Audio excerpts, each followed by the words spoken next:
It's okay. Off your mind. It's okay. Off your mind. Chai! Now wow, people wey suppose talk truth to power don off mic, and if we talk, now 500,000 they go sama us, call am hate speech. But fear not, my ego don't come. Him go torchlight every corner, nooks and cranny of all these bad people where they spoil our country.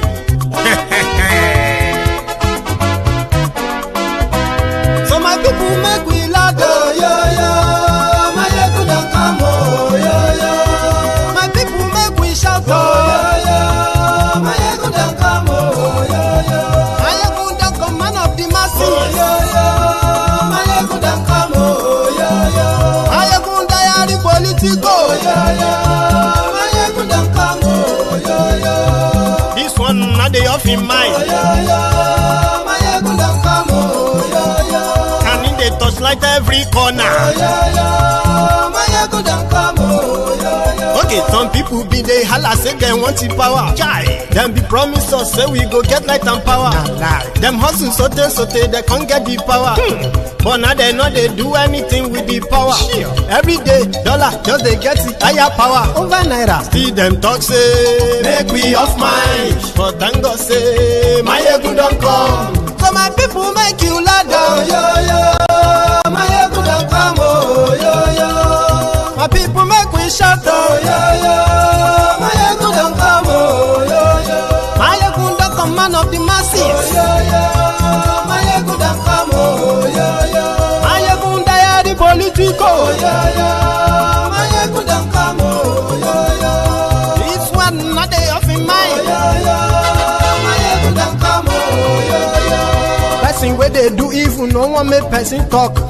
Them say that my ego, that man too they talk. He too they talk. Say my ego diary, he they hot like pepper. But every day then they take money in bulk. Woman picking, they the street they hawk. Still them talk say make we no talk, but thank God say my ego don't come. So my people make you laugh, oh, yo. My ego don't come, oh, yo. My people make you shout, oh, yo.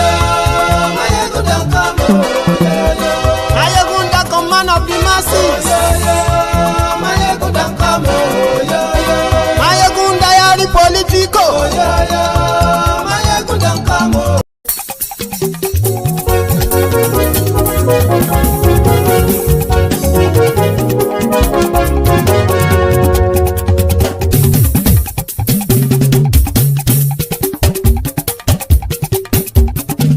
Mayegun làwa mọ̀ làmọ̀ tó dòdòdò. Mayegun diary Nayibi #1.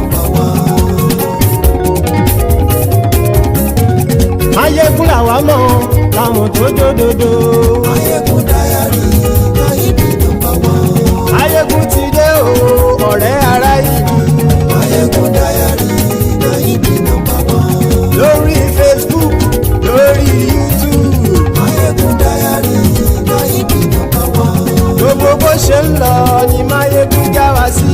Mayegun diary Nayibi #1. Àṣírí ọ̀jẹ̀lú kì í bò níbẹ̀ o. Mayegun diary Nayibi #1. Bó bá ṣe eré àní Mayegun máa wí. Mayegun diary Nayibi #1. Ó sì tún ṣe eré wàá gbọ́ níbẹ̀ o. Mayegun diary Nayibi #1. Mayegun diary politico. Mayegun diary Nayibi #1. Godfatherism kò sí lọ́rọ̀ Mayegun. Mayegun diary Nayibi #1. Ẹ farabalẹ̀ sẹ́ o kẹgọ́rọ̀ lẹ́nu o. Mayegun diary Nayibi #1. Àní Mayegun làwa mọ̀ tó dòdòdò. Mayegun diary Nayibi #1.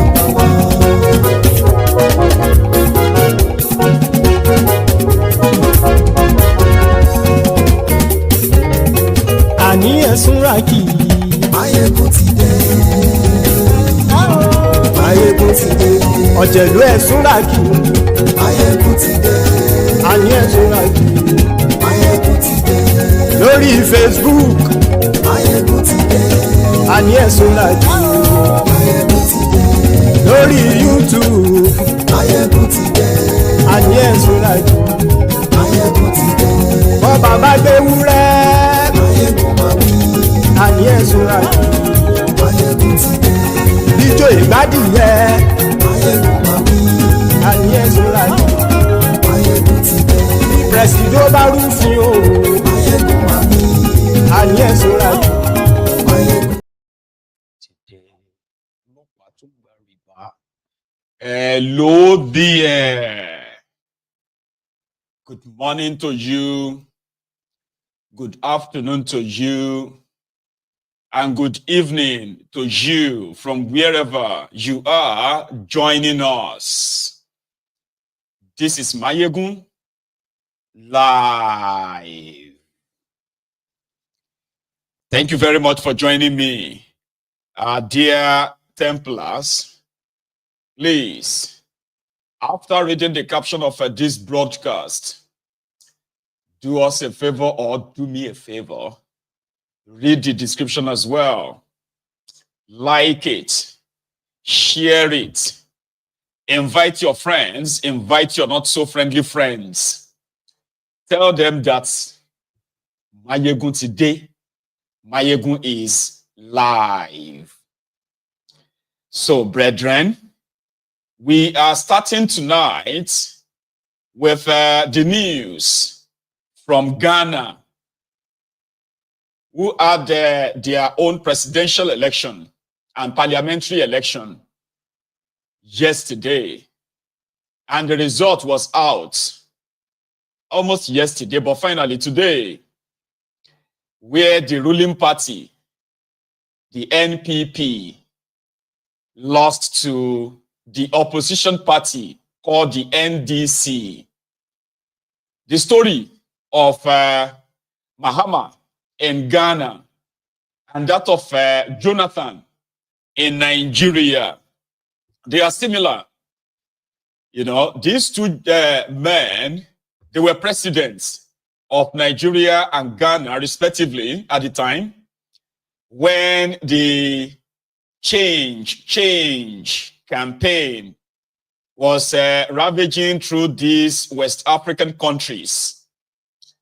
In Nigeria, the APC, egbekegbe, they were telling the people of Nigeria then that Nigeria could be better. That in fact, corruption, malfeasance, profligacy, and name it, was killing Nigeria. And therefore, Nigeria was due for change.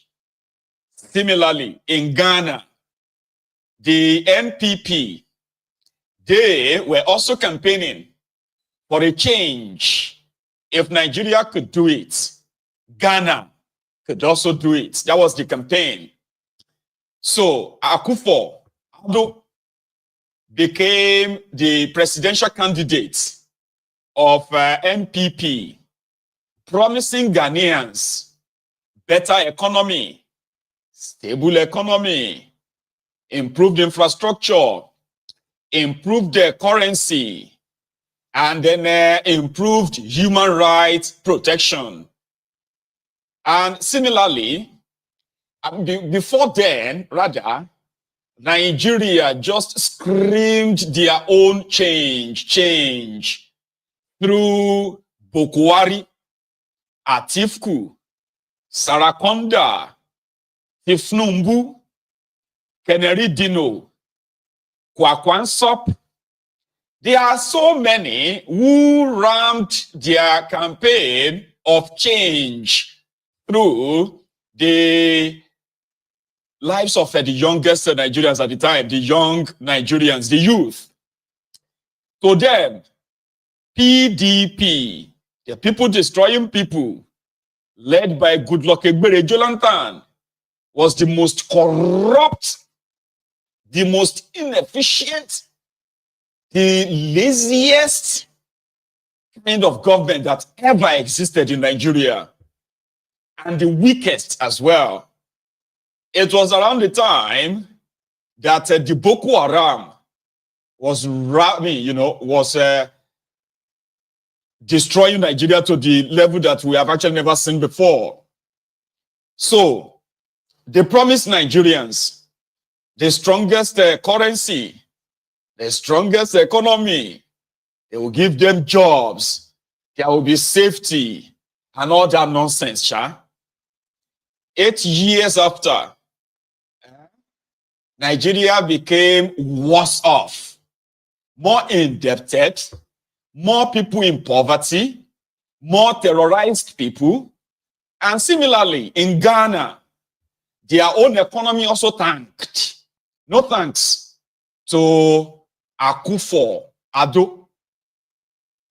Around the time, the Ghanaians wanted what Nigerians just got, and it worked for him.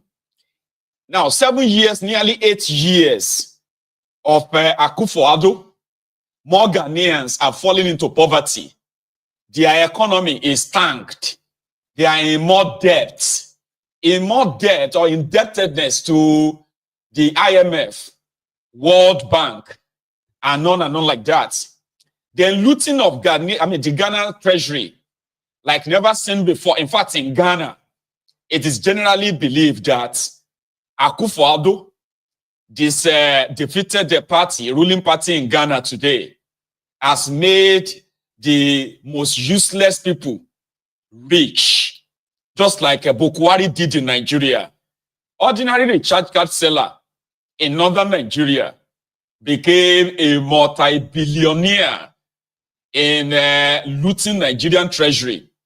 They emptied the Nigerian central bank, rendered Nigeria economy like in comatose. More people lost their jobs. More businesses left Nigeria.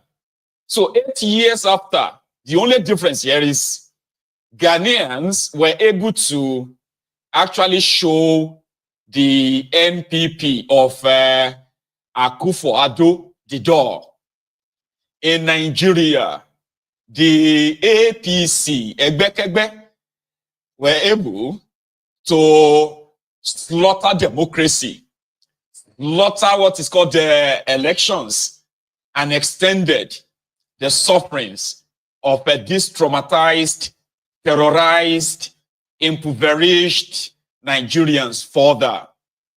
So the man that came back is a man that was once demonized, John Mahama, the 66-year-old NDC, National Democratic Congress candidate of 2016.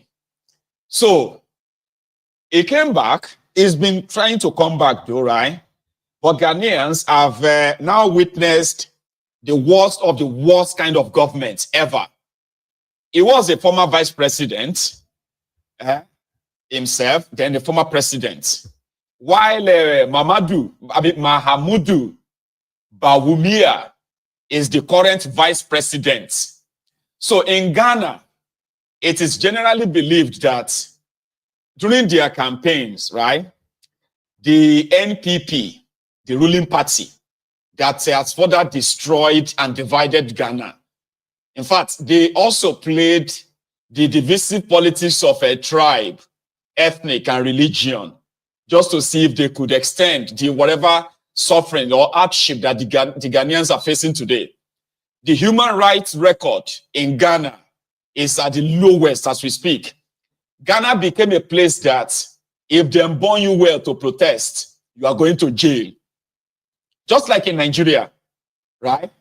If you go out there to complain about the government, you will be arrested, more or less like kidnapped, right? There are people in jail right now that the government, the current government, have locked them up simply because they criticized the government or organized any protest against the bad leadership of Akufor Addo and his party.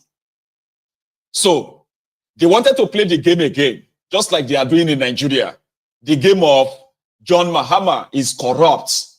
John Mahama destroyed Ghana, right? That he should never come back and be the president again. So Ghanaians were now telling them, If John Mahama was going to destroy Ghana, he could have done it in his first term. And if what is his name again? Bawumia, if Bawumia was going to make Ghana better, he would have done it with Akufor Addo in 8 years. So, brethren, the Ghanaians presidential election has come and gone. There is no, they had their skirmishes. So, in fact, I think one person was killed. Okay, there was this, violence here and there, but wasn't that much. However, their election was conducted in a day, and the result was ready before last night. And by this morning, the vice president of Ghana, the defeated candidate, has already congratulated the winner. And guess what? Ghanaians have kind of gone back to their own, to their businesses, waiting for the inauguration day.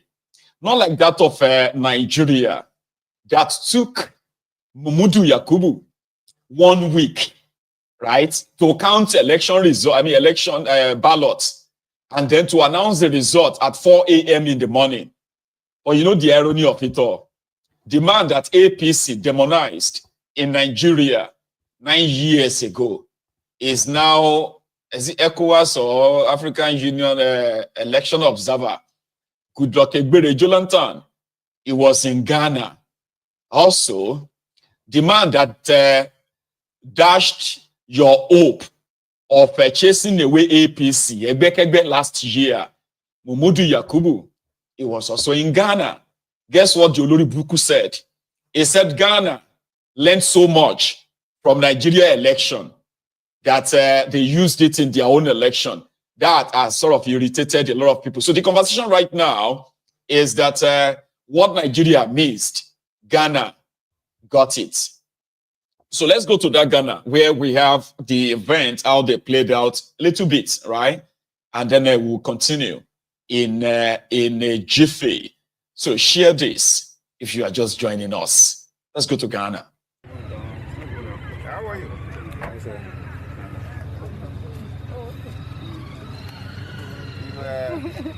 Your officials. Okay. How many stations are here? I'm a brown pump of I represent. How are you? Okay, good. We are doing very well. Okay. You're welcome, sir. Oh, you're media people? Yes, Yes. please.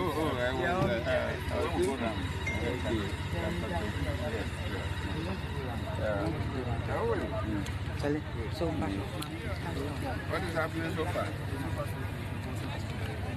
No incidents in any part of the country yet.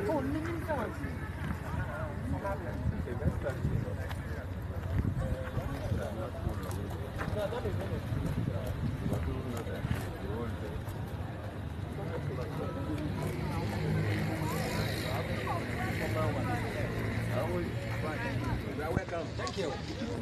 Welcome to Ghana. Welcome to Ghana. Thank you.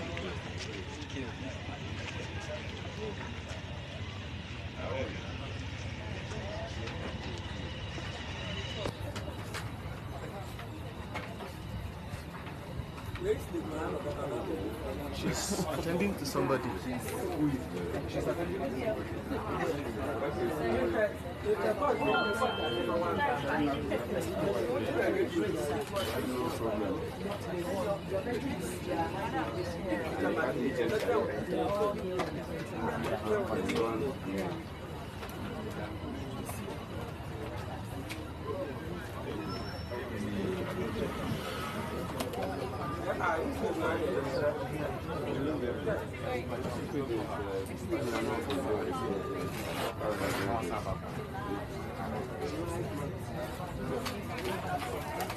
Okay, so please, what notable difference have you noticed between the Ghanaian elections and Nigeria's elections? No, I will not compare the Ghanaian election and the Nigerian election. That's not the right thing to do. Since you've noticed, And I must praise Ghanaians for their for consolidating democracy, not just in West Africa but in Africa. And the country is doing well. Yes, there are rooms for improvement, because the other elections, there were issues. I believe at this end of this election, there will be no issues, and that everybody will be happy with their outcome. But I would commend Ghanaians. The electoral standard is fairly high, and I don't like to compare to African countries. It's not the best thing to do. Thank you. Thank you very much, sir. And I must praise Ghanaians for for consolidating democracy, not just in West Africa, but in Africa. And the country is doing well. Yes, there are rooms for improvement, because the other elections, there were issues. I believe at this end of this election, there will be no issues, and that everybody will be happy with their outcome. But I would commend Ghanaians. The electoral standard is fairly high, and I don't like to compare to African countries. It's not the best thing to do. Thank you. Thank you very much, sir.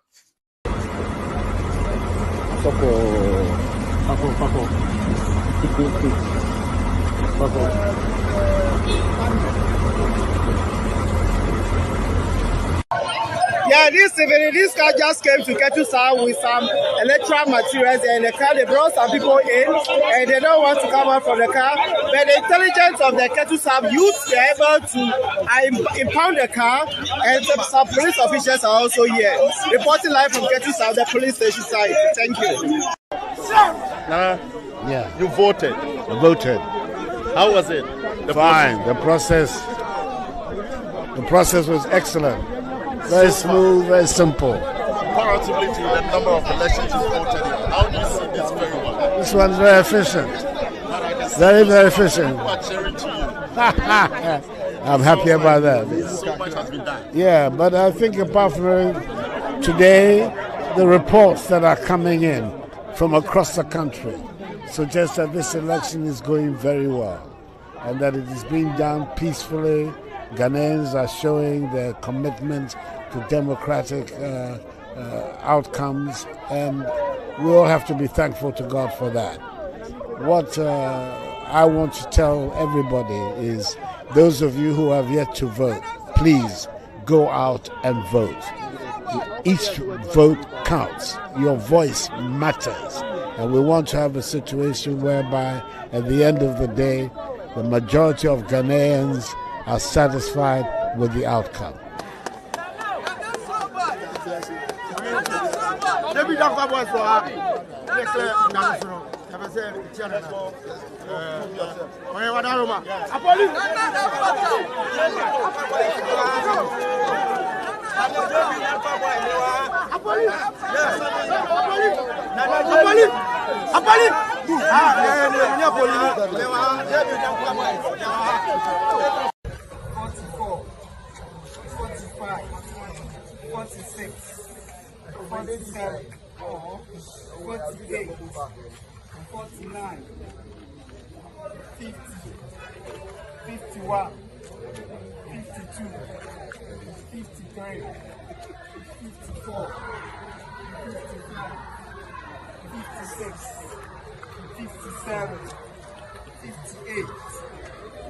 Sonne vidéo.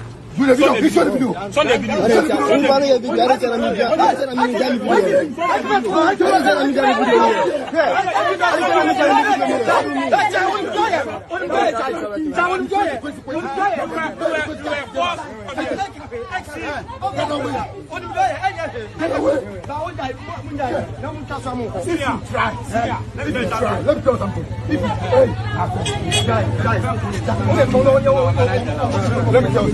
We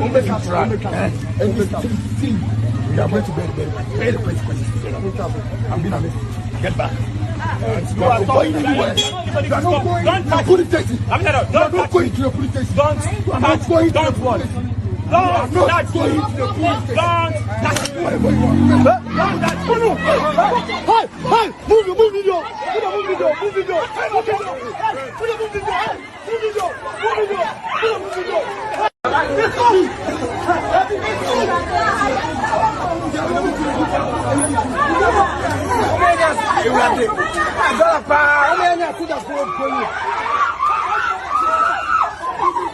Hey!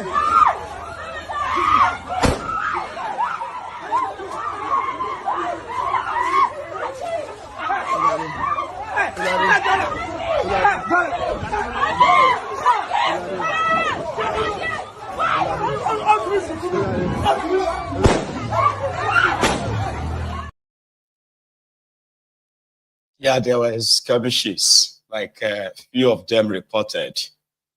However, they did not impact the overall process of their election. They didn't turn off the server where results are supposed to be collated. They did not announce the fake results from where Party A won Party B. As much as there were kind of like, fights among some people in some areas, like I said, that didn't really impact on the overall process of their electioneering. Now, Ghana has been practicing democracy since 1992. They have been having elections like back to back every 4 years since 1992. And it is considered that the Ghanaian democracy is kind of more matured. It's not perfect, but it is matured than what you have, a charade that you have in that contraption called Nigeria. So before the final result was announced, the NPP candidate, the vice president, was already on TV. Said from the results they have themselves, there's no chance. I mean, the NDC guys, the Mahama's group, they've already won over 200 constituents. They've won over 200 seats out of about 300 seats in the parliament. So there's no chance. So he was on screen to give his concession speech in parts. Ghanaians at home and abroad have been sitting on tenterhooks awaiting the outcome of the election. Let me say that the data from our own internal collation of the election results indicate that former President, His Excellency John Dramani Mahama, has won the presidential election decisively. The NDC has also won the parliamentary election, even though we await final collation for a number of seats. However, I believe ultimately that these will not change the overall outcome. See John Dramani Mahama to congratulate him as President-elect of the Republic of Ghana. I said during the signing of the Peace Pact that I was sure of two things. Ghana will win and peace will reign. That's exactly what happened. The ruling party conceded. Now it is the turn of John Dramani Mahama to prove to Ghanaians that what they rejected 8 years ago was actually the path to greatness, which is believed that these NPP guys, Nana Akufor Addo and his group, have truncated. And like I've read in the group where Ghanaians have been debating or discussing these elections for weeks now. And then from today, when the announcement was finally made, right, to them, the Nana Akufor Addo's government and his group, they have taken Ghana backward. It's like they have taken Ghana 50 years backward. Yes. It is like the same thing that happened to Nigeria under bokohari, where they told you then that corruption, somebody was coming to fight corruption or stop corruption, only for them to be swimming in it. They were coming to set your country straight on the pathway to greatness. But it's ended up as a pathway to ruinous, that you've been ruined. Nigeria Naira got destroyed. Nigerian economy got destroyed, Nigerian human rights are tanked, and corruption became the order of the day. So people destroying people, right, nourished and flourished corruption, impunity, right? When they had the chance of implementing what then we believe should have been electoral reform that could clean out or clean up the mess in the electoral process in Nigeria, they just, they were swimming in that impunity. So when APC, egbekegbe came, they came to legalize all the madness. They legalized the election rigging, they legalized their corruption, they legalized the abuse of power, they legalized even terrorism. Unfortunately for Nigeria, you were unable to send them packing.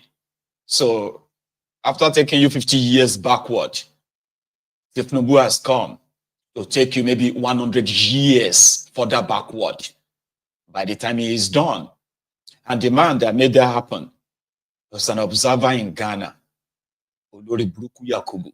What's your reaction to the Ghana election? Well, it has been a very interesting election. We came here as part of the ECOWAS network of electoral commissions with colleagues from Sierra Leone and Liberia, and also with colleagues from the Southern African region. And there is even a gracious concession on the part of the other candidate of the main party.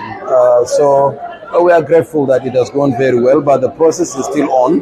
The election result has not been officially announced by the Electoral Commission, so we'll go and continuously support our colleague in the Electoral Commission. But we are very happy with this process and outcome. Are there anything you have observed that you think there are many things I've observed. The first thing is the political parties. One of the lessons I think from this election for me is the fact that the main opposition candidate was vice president and president of the Republic of Ghana, lost elections on 2 different occasions. He is now 3rd time lucky. And the candidate of the ruling party has also been in the same party which has been in and out of power for a long time. Rarely in Ghana do you see people moving from one party to another with every general election. So that is important. It provides stability. It also provides their supporters stability. So that you have people who support political parties for many, many years. So whether the party is in power or in opposition, they stick to the political party. The second thing for me is the lesson that Ghana also learned from Nigeria in the area of managing constituency election results. Until the last election in Ghana, all results come to the EC headquarters in Accra. That is parliamentary and presidential. Although Ghana is not a federal system, but they learned from Nigeria where you have returning officers that announce results for parliamentary elections in the various constituencies around the country. Only the presidential election results come to Accra. So in Nigeria, this is what we have done, and they borrowed a leaf from us, and this is the second time they're implementing that. That's why, as you can see, the declaration of the presidential election result was a lot faster than it used to be in the past. Nuisance Lele. Abawiri, Morafoka. Yakubu said that Ghana learned something from them. That is, they announced the results of the parliamentary, seats from the constituencies, while the presidential election result is announced in Accra. And that's something they learned from Nigeria.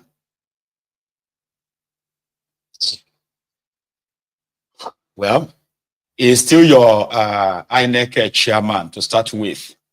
And he was one of the observers in Ghana. I bet he himself possibly should have learned 1 or 2 things from Ghana as well, right? That when results are collated and announced at the polling unit level, they shouldn't be changed at the national level like he did by turning off your server.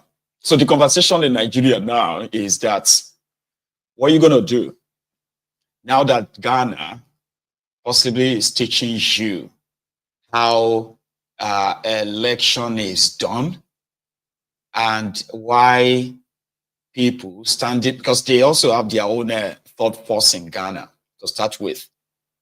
Yeah, they did have one. They have a candidate, which is from a device, the main candidate of the NPP, the Bawumai guy, right, from his constituency of Deraba, running to be president as well from his region. But the two main political parties were the ones who actually slugged it out eventually. However, there's also something I've seen the Nigerian supposed opposition discussing. Some are now saying that Obi and Atiku should merge, or they should come together. But what you are not telling yourselves, if you are one of those probably projecting that, is this: in Ghana, right? The opposition that won the election in Ghana, they did not project the kind of greedy criminals you have in the opposition in Nigeria. A situation whereby the PDP governors were working for thiefnubu, APC, and they are openly working against your main candidate. I have seen some of them who are saying that the reason why thiefnubu won was because Peter Obi left your PDP and he went to go and contest in another party, forgetting the fact that your PDP is so fractured, is so broken, that there was no chance whatsoever for your Atiku, by all means. With a wicked that broke your party into pieces, it's not even taking any blame.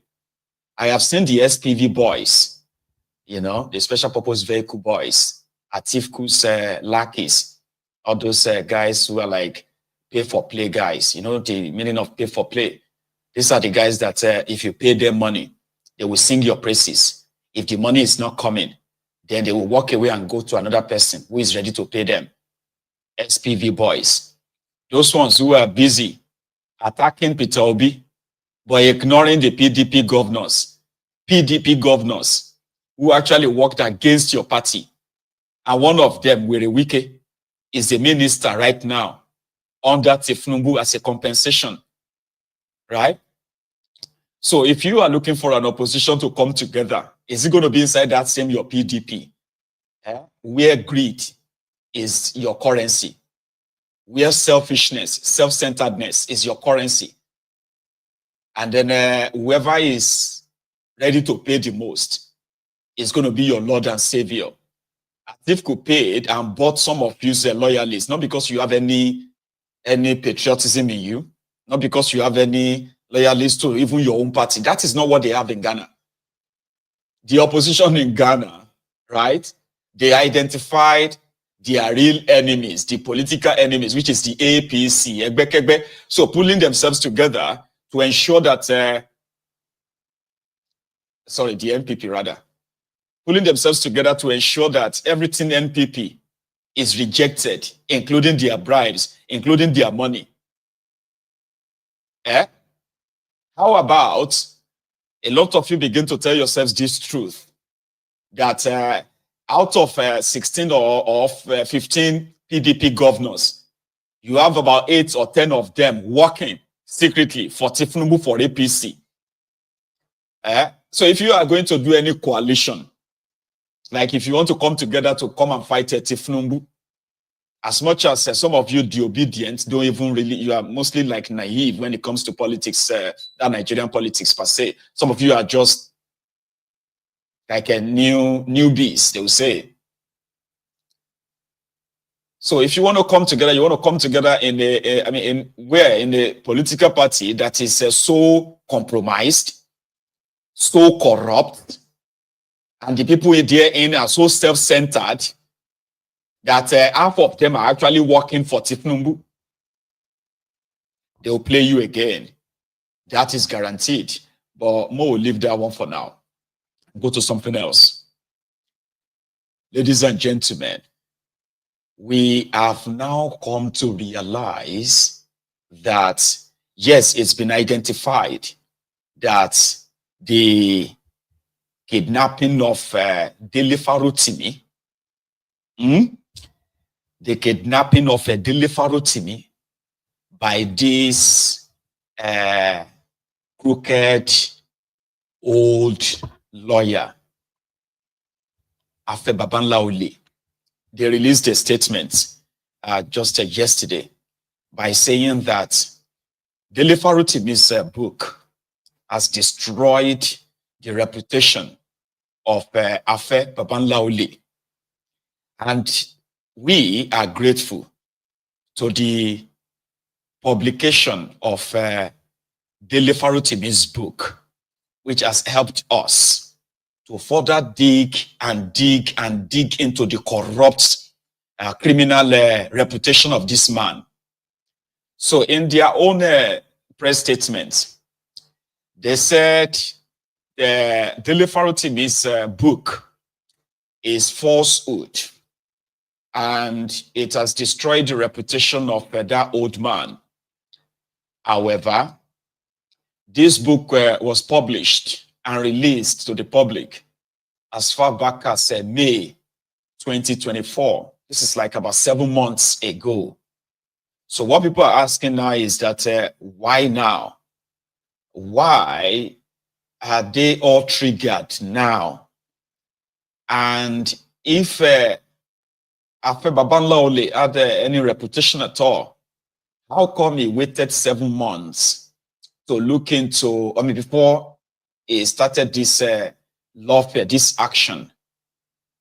But that's a question that we probably would never get answer to. However, there is this hand of Jacob, I mean, voice of Jacob, hand of Esau in the whole thing. But they've started shooting themselves on the foot as well.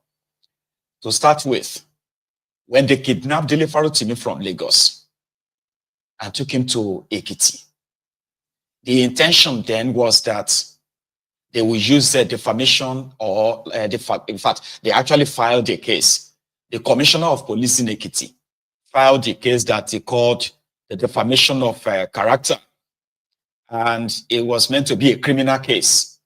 However, in Nigeria, in Ekiti State, in 2021, they have repealed that colonial law of defamation or libel. It is no longer a crime in Ekiti to sue anybody for defamation. Is pretty much like a civil case, right? So I think when they realized that, oh, this was a civil case, so you know what we are going to do? We need to hijack that. So they hijacked that from the federal by using the penal code, Nigeria's criminal code or something. And that also itself is another wrong move. These were supposed to be legal luminaries, as they love to call themselves. They are legal luminary. Dele Farotimi did his homework so well that these guys are now playing into his hands. Number one, a magistrate court. Listen to this. They said a magistrate court is a state court. And if you want to try somebody with a federal penal code, like a criminal act like that, it is not enacted by the state. It is enacted by the federal, which means a magistrate court can't try Dele Farotimi for defamation to start with. And then even if you have to kind of like want to try him for defamation, you would not try him for criminal defamation, which means it is a bailable offense that shouldn't have been a custodian offense. But since we know that the intention is not really to try the law, like Dele Farotimi broke any law. He didn't break any law. He bruised the ego of an old man, an old criminal, 94-year-old criminal who has been hiding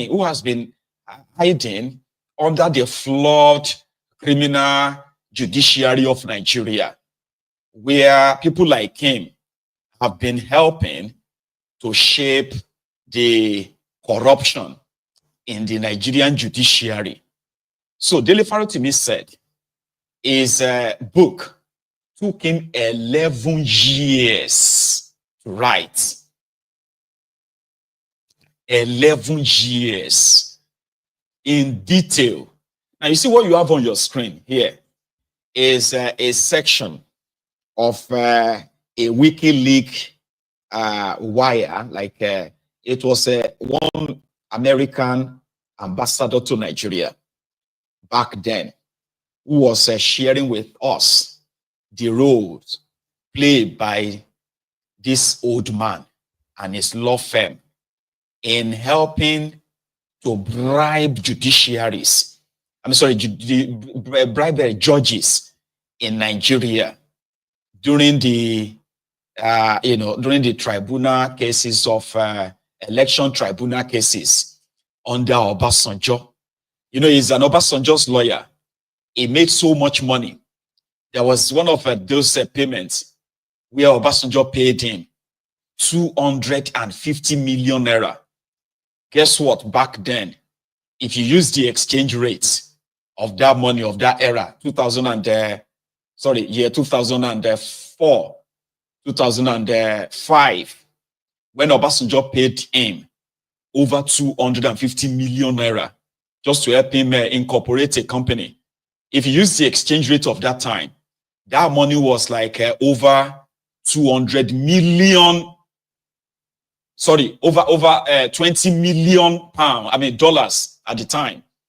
This was money paid to register a company that was, the registration was just about 1,500 naira or 2,000 naira at the time. Obasanjo used him severally for different money laundering, so to say. Not just that, Obasanjo used him and some other lawyers in Nigeria to bribe judges. This is what Dele Farotimi wrote in his book, that has triggered these guys to kidnap him. But here is the thing. They can't try him for criminal defamation.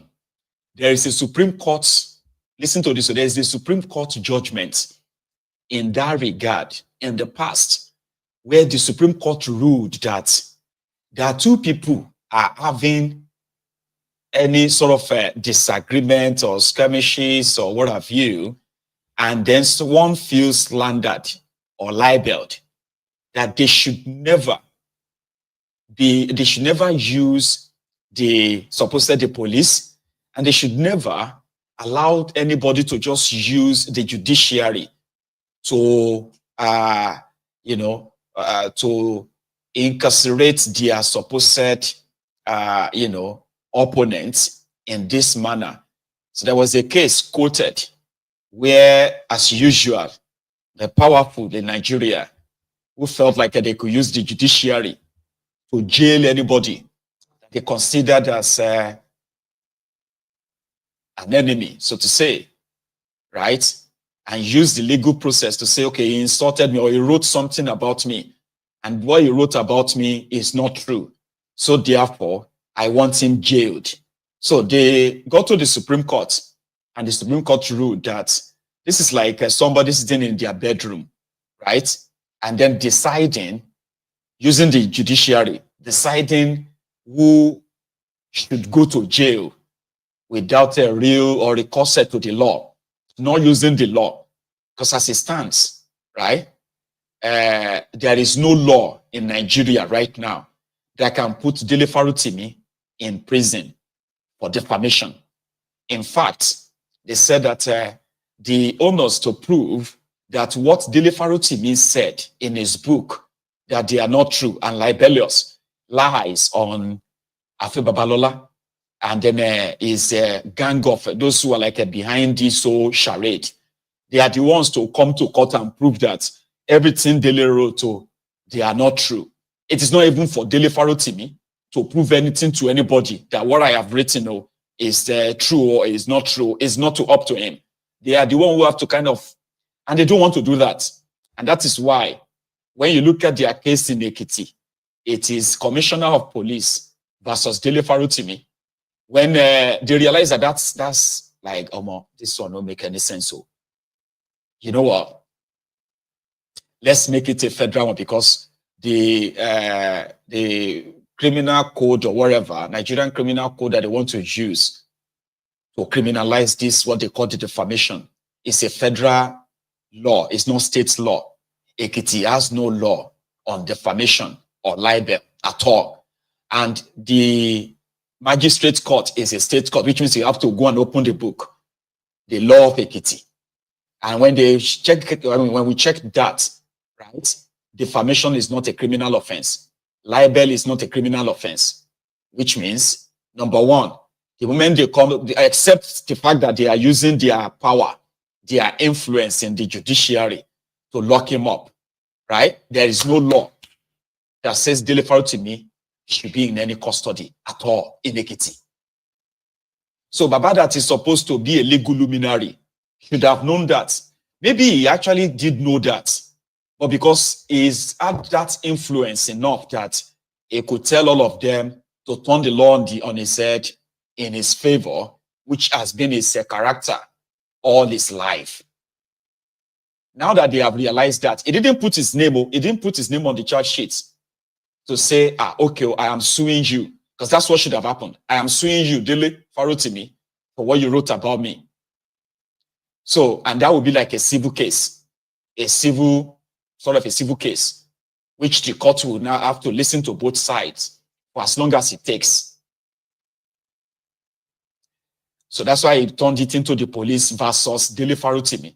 So police is now fighting a private individual's case with another private citizen versus private citizen. So police is taking that charge. Now that they know that that's going to probably fall apart, that's when the police IG comes in. Now the police IG, they said the police IG own is even more ridiculous, because police IG is now trying to create an offense to back a case by saying, okay, what your book has caused a citizen, a private citizen, some discomfort. The private citizen is not suing Dele. It is the police IG that is now like, okay, what you wrote has caused this private citizen discomfort, and therefore we are criminalizing it, that you are bullying him, cyber bullying. How could a book, a written book, that you said is defamation, become a cyber bullying and cyber stalking and harassment? So their own is even more ridiculous. But they found out that the Ekiti's case is pure hogwash. Sure, you get. So that's why they wanted to make it a federal one tomorrow. So yeah, somebody is asking me, when are we going to read the book? I'm going to take the delivery of mine tomorrow. If you have bought yours, just keep it close. Tomorrow, we are going to read more on that. In fact, we are going to read everything inside that book to the rest of the world. Did you have something to say about this? You see, there is a chance that, there is an evidence now that this Afe Babalola and his gang, they are a bunch of cowards.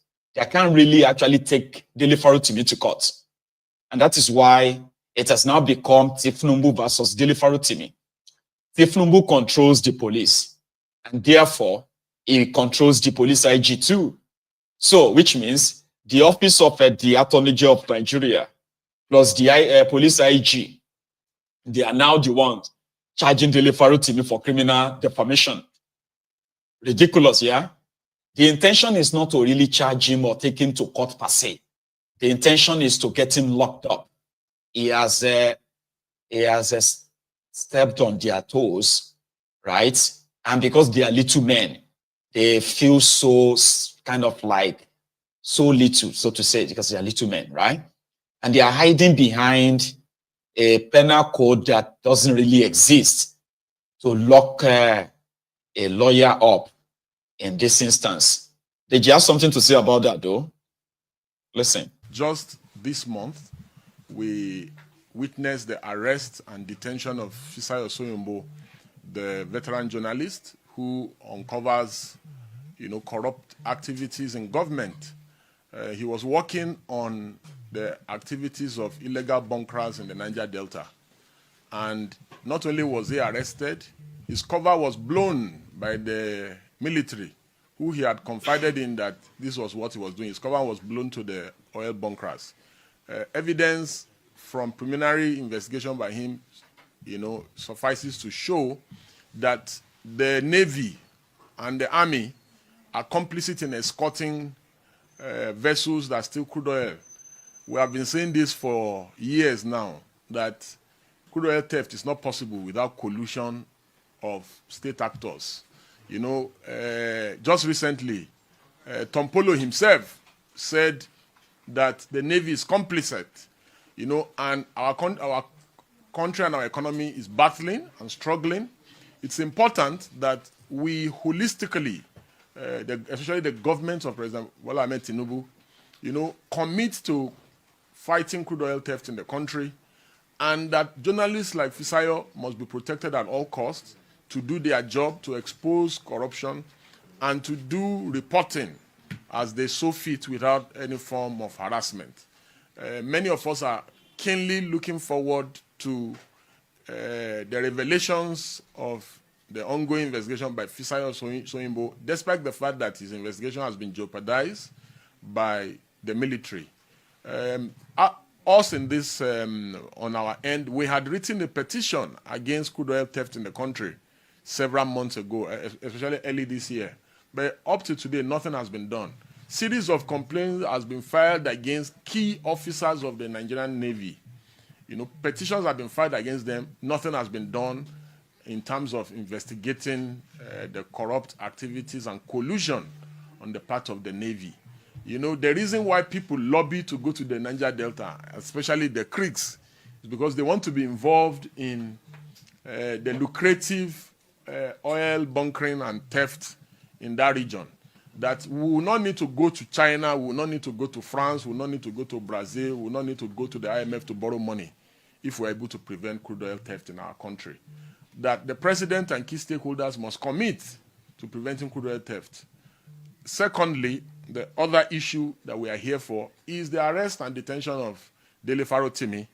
Dele Farotimi, a lawyer and a rights activist, and also a political activist in the country, was abducted in Lagos in his office on the instruction of the Nigerian police after our revered father and leader in the legal profession had petitioned that Dele Farotimi in his book defamed him.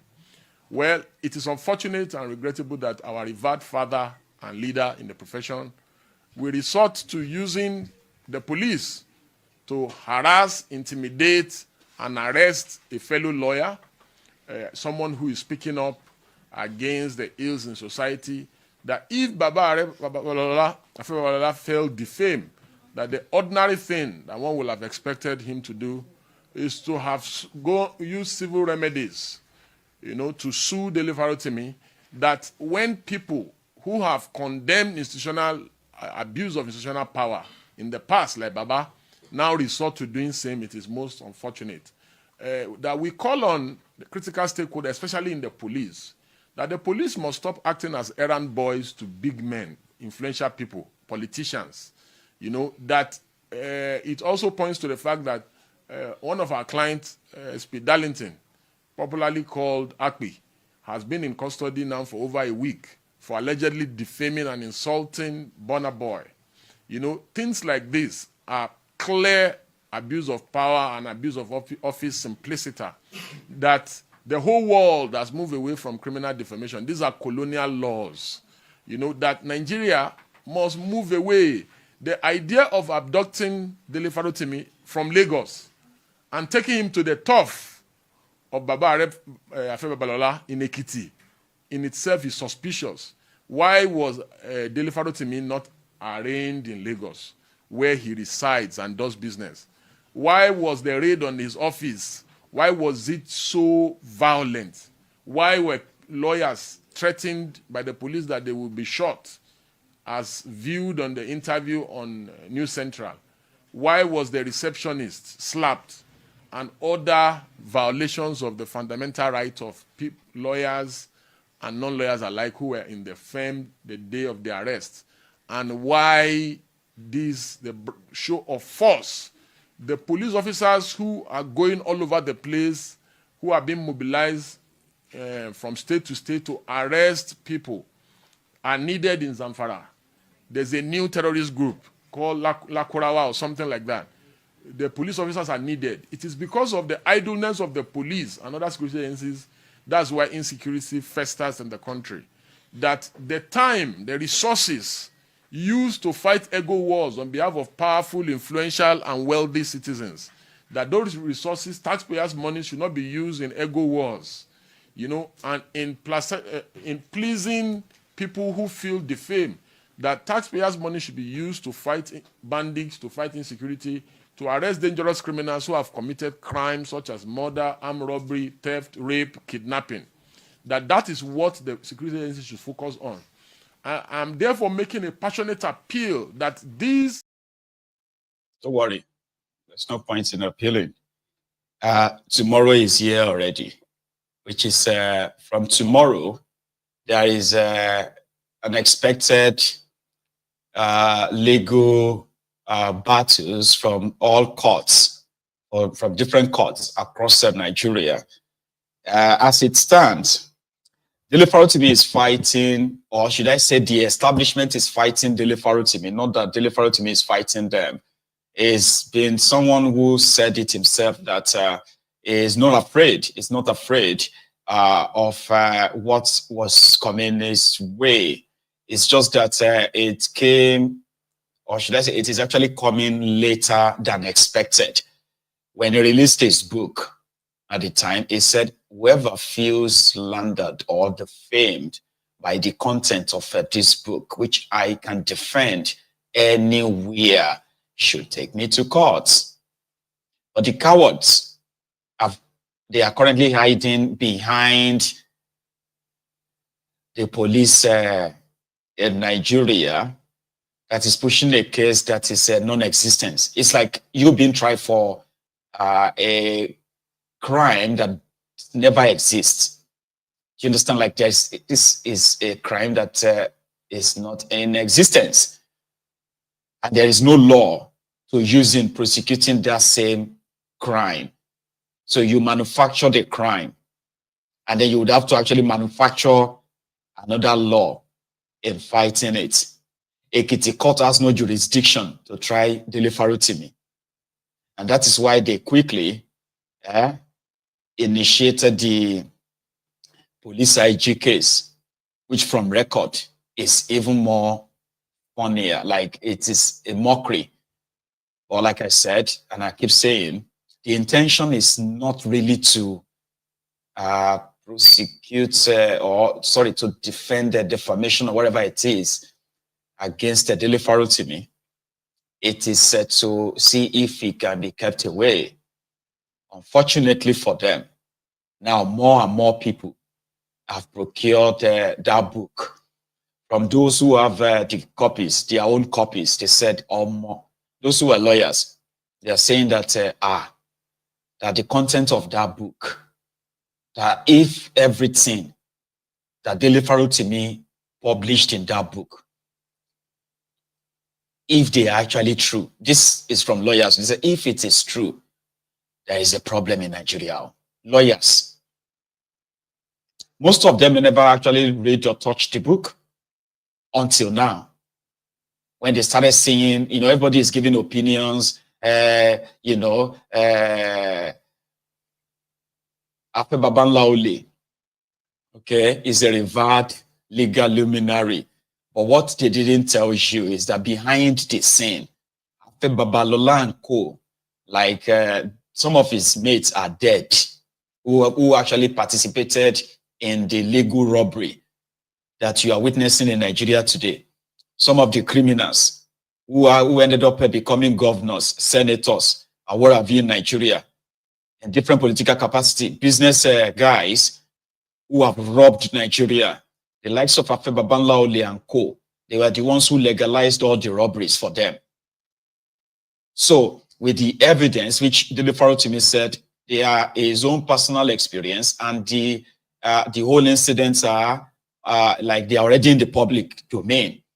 Depends on which side of the aisle you are seated or standing. So some of these guys who are now reading the book are saying, hey, Omo, there is problem. Oh, that if, I'm using the word that, I mean, quoting them now, they said, if everything that Dele Farotimi published in that book is true about the judiciary in Nigeria, and these are not just like speculations, oh, these are like events that happened, including the names of the individuals, judges, lawyers involved, the cases and all that are already like in the public domain, and the role played openly and behind the scene by Afe Babalola and others in Nigeria. Some of these lawyers were like, if all these things are true, there's a problem in Nigeria. There's a problem for Nigeria judiciary. Something has to happen. They are now calling for a judicial reform. So on Mayegun's Diary Politico, tomorrow, or latest by Tuesday, we are going to have our own session on this platform where we are going to read the content of that book. And it is mainly not for those of us here now, but it's going to be for the generations yet unborn, right? So people are also digging more into the roles played by this old man, his chamber, and others for Obasanjo in manipulating justice in Nigeria. In Plateau State, for example, so according to an attorney for Haruna, the outcome, if I start from this number 3, says the appeal court in Jos, however, found that the evidence used by the election tribunal was absolutely inadequate, even to prove the simplest of a criminal offense. Very impotent to effect the appellants or cross-respondents. Ridiculous for convicting any of the appellants or cross-respondents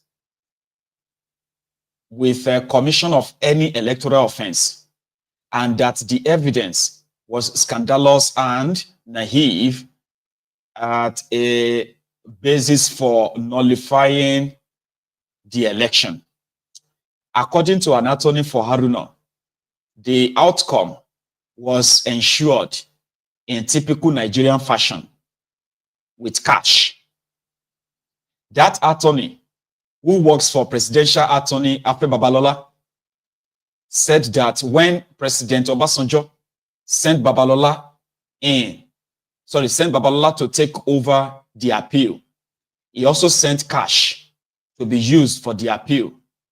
The attorney claims that he went along for the delivery of 30 million naira, about $225,000, to each of the 5 judges on the tribunal, but did not know if this was all the money disbursed. This is the normal procedure when it is an important case. He averred.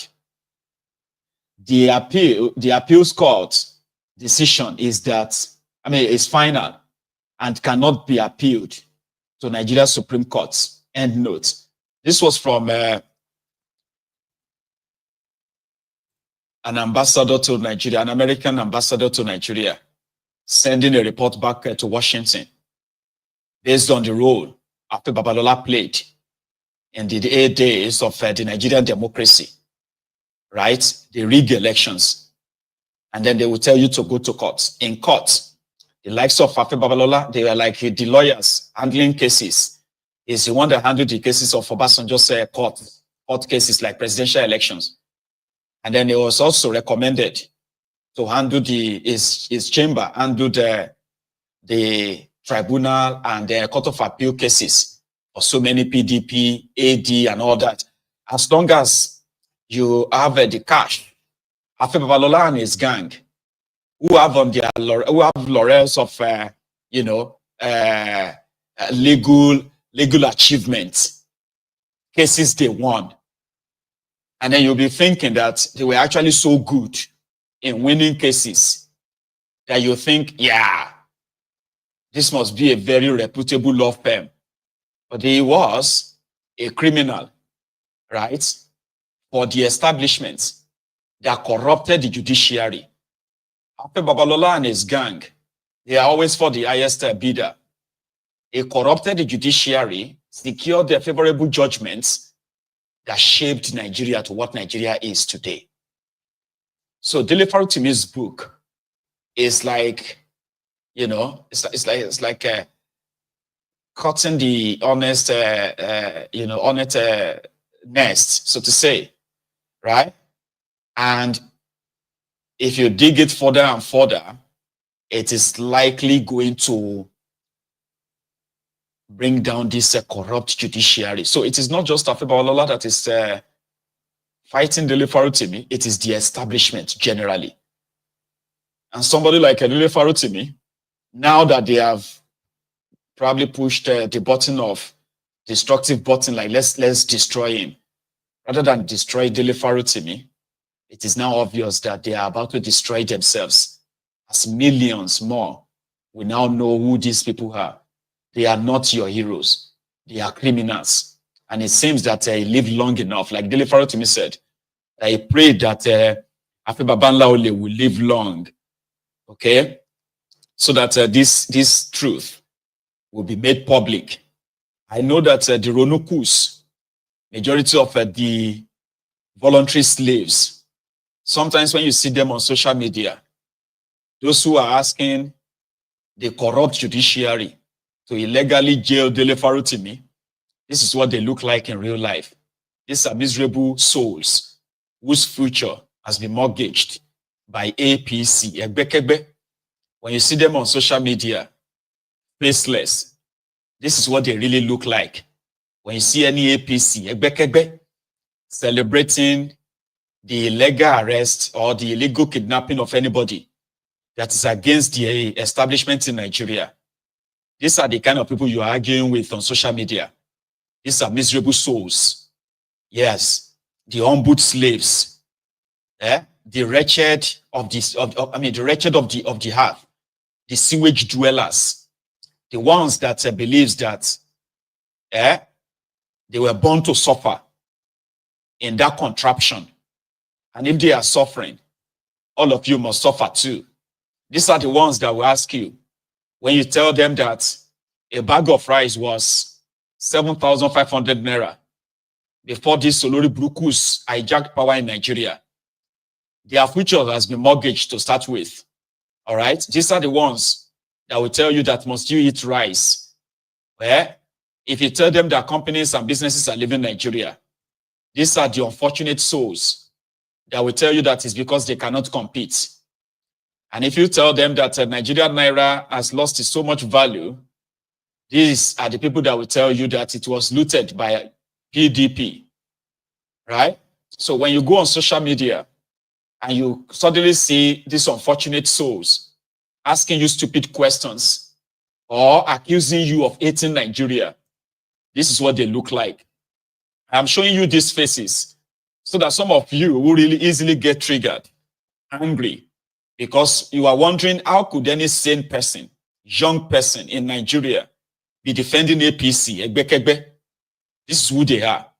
Once you give them a 1,000 naira for the charge card, or you actually upgrade them and give them a 50,000 naira, they will sell their parents. They would, in fact, they can actually, they are the real mob. They are the ones who defend APC online. They are miserable, unfortunate, impoverished, and they are comfortable with the way everybody is probably going to become them too. They are the ones who want to, whoever is exposing APC, egbekegbe, to either get kidnapped, killed, jailed, because to them, right, they have been unfortunate. And why should anybody be fortunate when they are unfortunate? So when you see APC, any APC, egbekegbe, or anybody that is defending thiefnubu online, just remember this image. Please ingrain this image into your mind. These are the people you are arguing with online. These are the sewage dwellers. the sewage rats, the on-boot slaves, the Lagos Abobakus, the Oshogbo Alimajiris, the crumb eaters, the crumb chasers, the ass lickers, the Olori Brukus that celebrate Nigeria here, the ones that are telling you that the Port Harcourt refinery is working, and the ones that will keep telling you that may thiefnubu succeed. The same wearies that prayed that may bokohari succeed. Bokohari should succeed. And then bokohari succeeded in destroying Nigeria beyond any sort of repair as we speak. And right now, they are waiting for their turn. Yeah, because Nigeria is a turn-by-turn Nigeria Limited. These ones are waiting for their own turn. Maybe they will be councillors. Maybe they will be PAs or SAs to politicians. And they can tell you, right, after taking the Nigerian Naira from 140 Naira to $1, then they took it to 1,760 Naira to $1, only for them to tell you to celebrate that the Naira has now come down to 1,500 Naira to $1. If you fail to celebrate, then they will call you the enemies of Nigeria.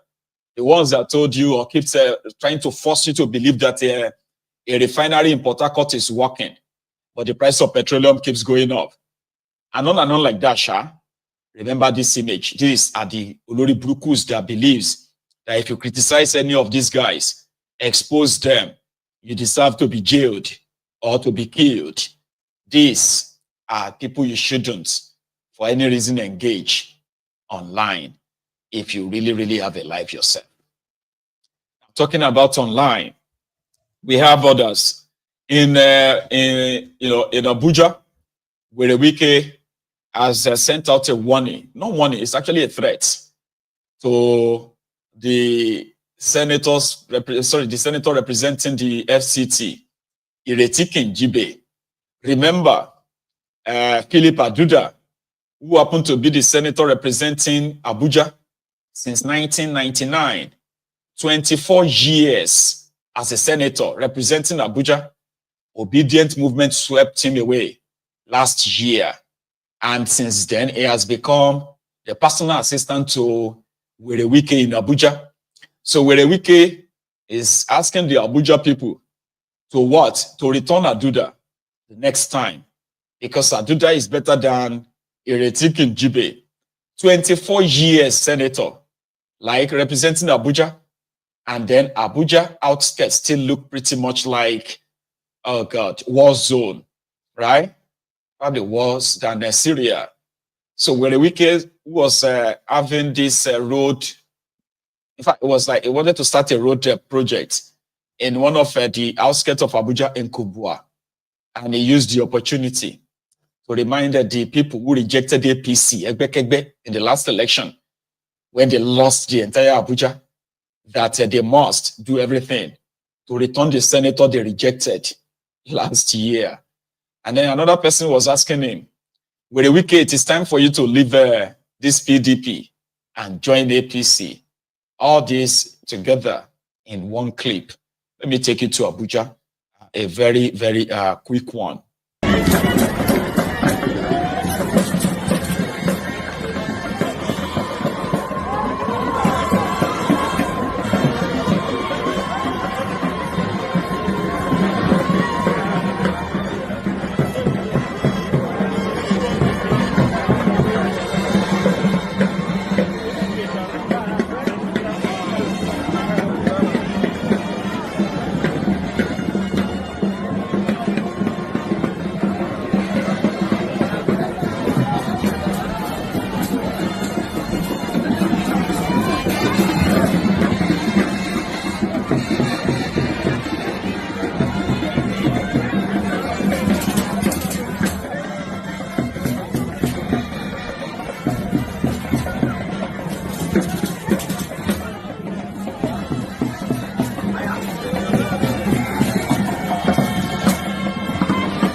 Demanded by the APC people. It's a sign of calling you to join us. APC have given you a wonderful platform that everybody know, even somebody that don't know you before he see you differently. But now that you are in FCT, when you are in Rivers, you are in PDP, he see you different. But now he see you as a wonderful person. It's a call for you to join us fully. Let me thank you, Honorable Minister, for what you have been doing, for the way you support Mr. President to achieve this Renew Hope agenda of Mr. President. Because FCT, what you are doing in FCT have shown that the Renew Hope agenda is real, is coming to stay, and people will see it. And I'm very happy for that. Because where I am today, I have never known this place in my life.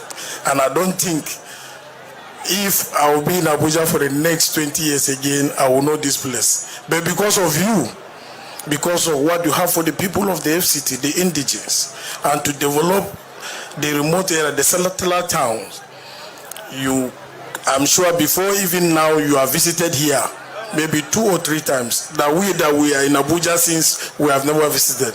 I really thank you. The people of Kabusa Ekiti, are you happy?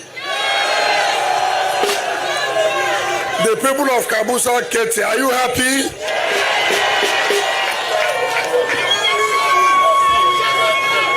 Has any government come here before?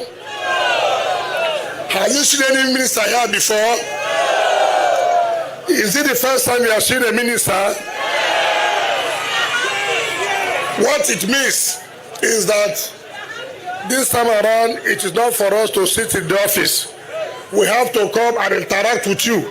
We have to come to tell you we know what you face, and we feel your pains, and we are here to solve your problems. And that's what Mr. President has sent us to come and do. You know, government is people talk to people, people will understand. Not so. So the man will see me. Now he will me I go see. Not so. Not so. Since they refuse to come and see you, will you see them? Will you see them? When they come, tell them to go. Do you understand what I said? Tell them when you did them, they didn't come. Now that you have road, they want to come. Will you allow them to use road for you? But if I come, you recognize me, right?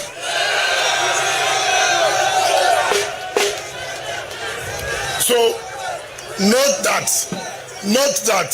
Mr. President has come through me to fulfill the promise he has made. Now, I think you will know your brother Philip Adudwa. Do you know Philip Adudwa? Do you like him? He's the only senator that connects with the people. He's the only senator I know.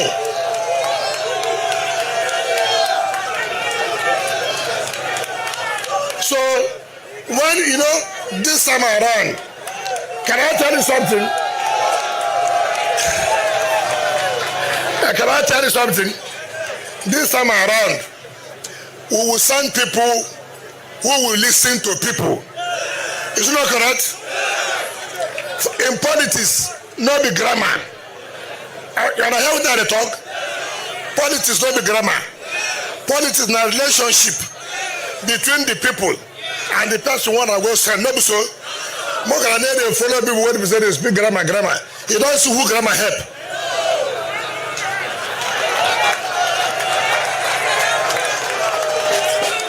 We will send people who will come back to you and say, this is what you sent me to go and do, and this is what I have brought. Don't be so. So I thank all of you. I'll continue to give us. I was the person they rejected. They know him very well. They know Philip Adudwa very, very well.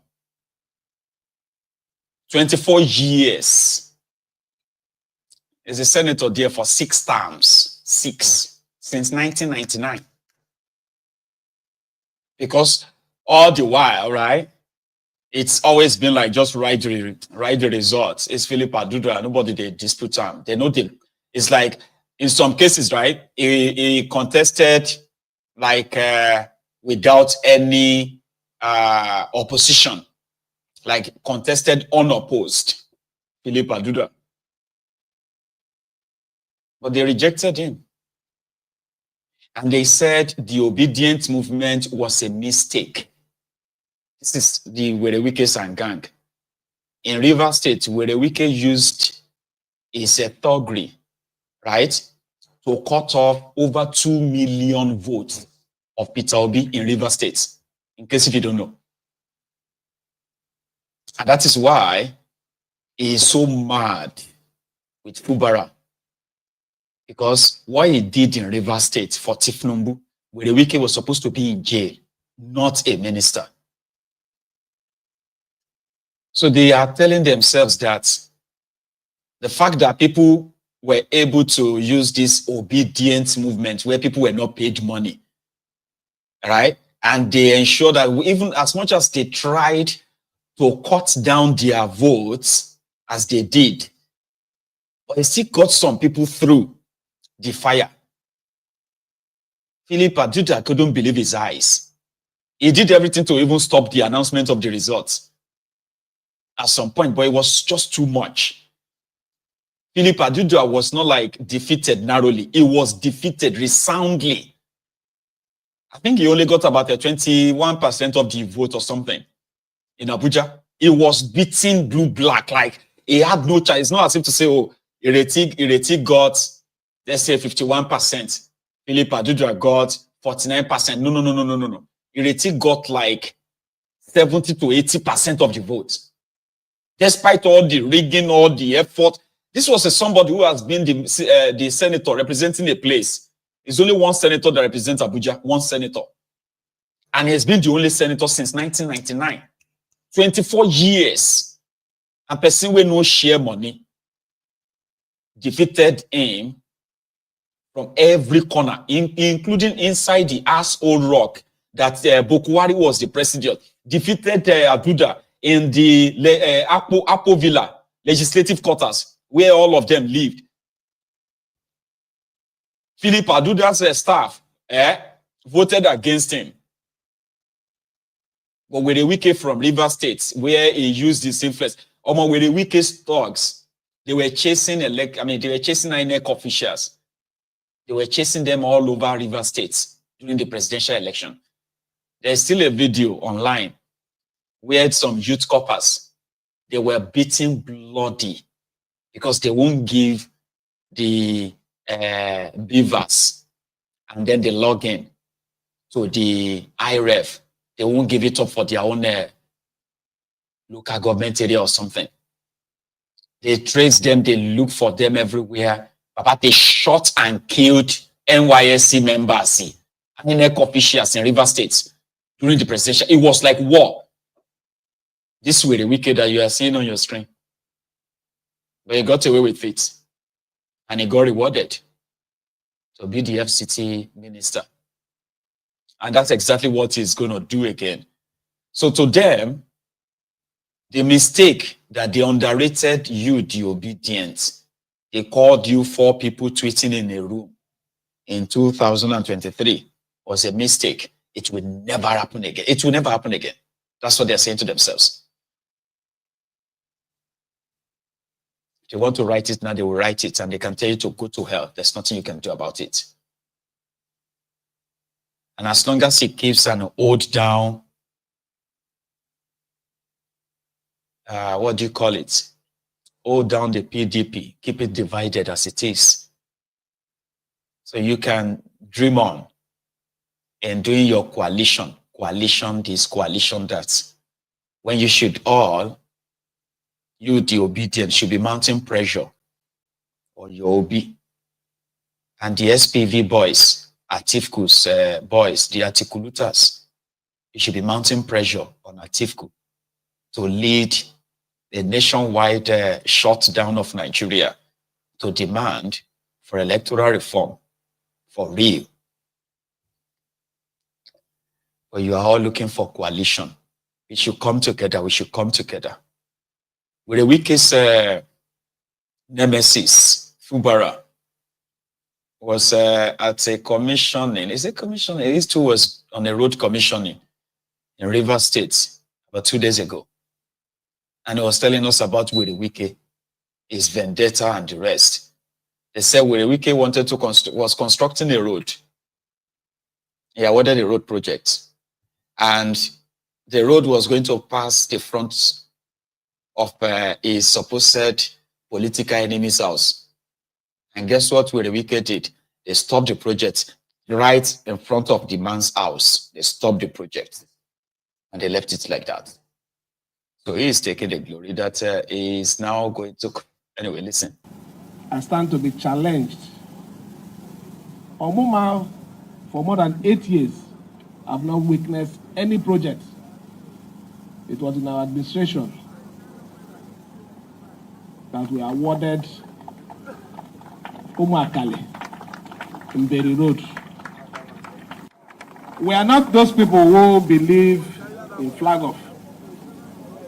If we have to do flag off, we must tell you the significance of that project.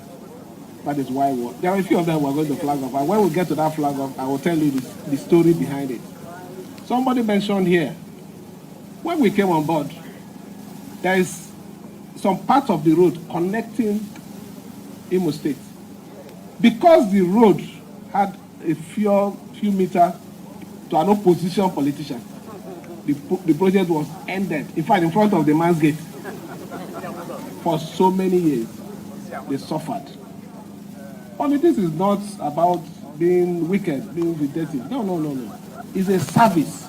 It doesn't matter where the person is. I'm not the governor of PDP. Although my chairman are from other party. I'm the governor of River. So I owe everyone the responsibility of caring, providing, and protecting.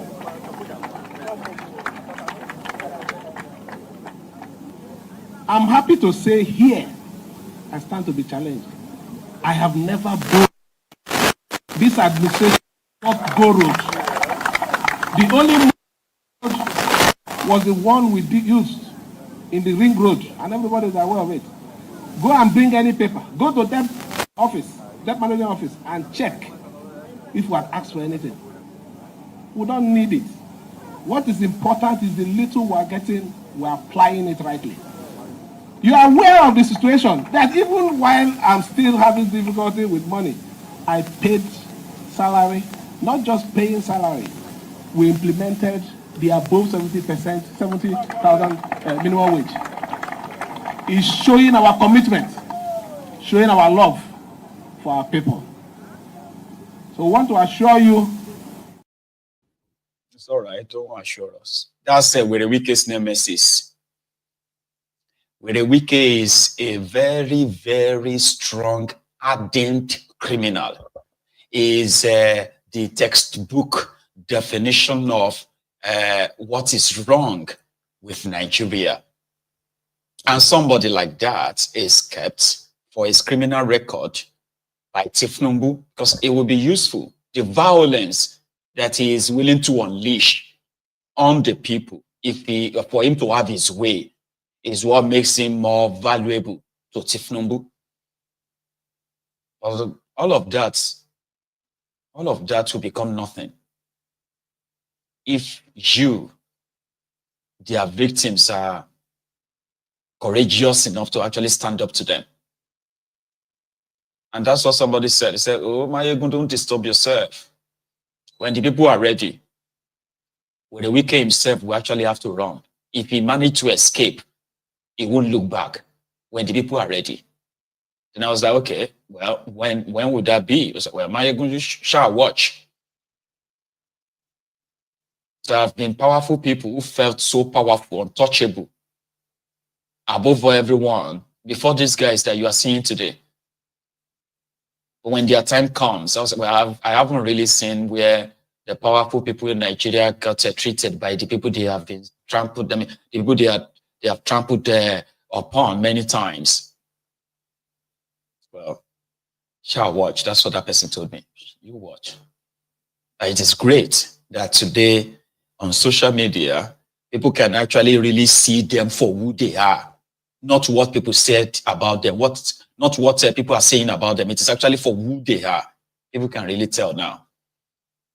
And the best thing is to keep wishing that they continue in this manner. They shouldn't change. I say, okay.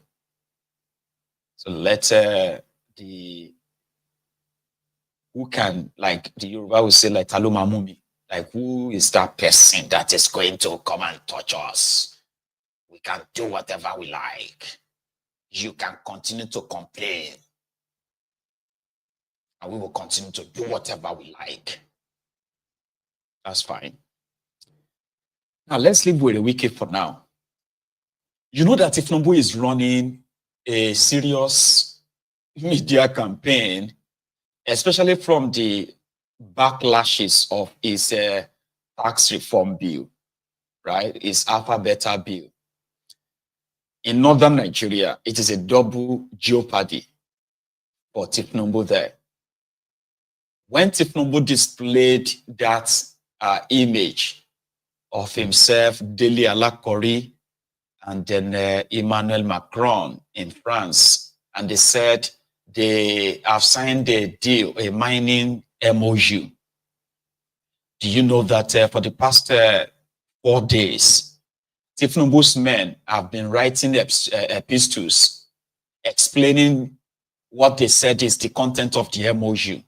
Part of their explanation is that they did not agree to the rumor that France will be moving their military bases to Nigeria. They said, no, we did not. In fact, we did not sign any MOU with France to come and colonize northern Nigeria, because what they are saying in northern Nigeria is that thiefnubu has sold the north to France, despite the fact that countries like Senegal, Chad, Mali, Niger, and Burkina Faso, they are chasing France out of their countries, and Nigeria is welcoming them to Nigeria, especially northern Nigeria, to come and start mining their gold, their lithium, their uranium, and other mineral resources, critical mineral resources from northern Nigeria, in which the campaign up north is that thiefnubu has signed a deal to recolonize northern Nigeria. So this started as if like it was a beer parlor talk, until I started seeing most of the guys thiefnubu hired as his vuvuzela's, like Dahane Bulaba, Sunday Oponudare, who is other guy again?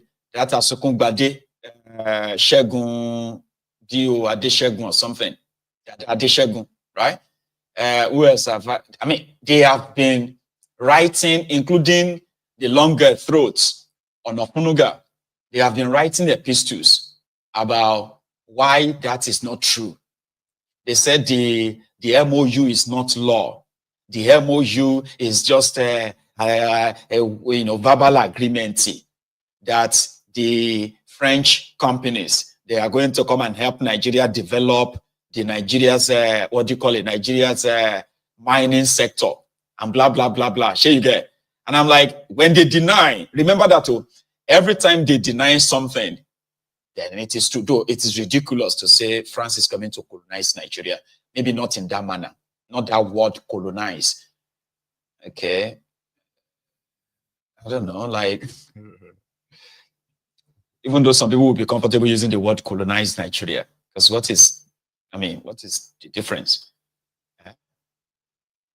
The African countries that France existed in for over 100 or 200 years, they have rendered them poorer economically.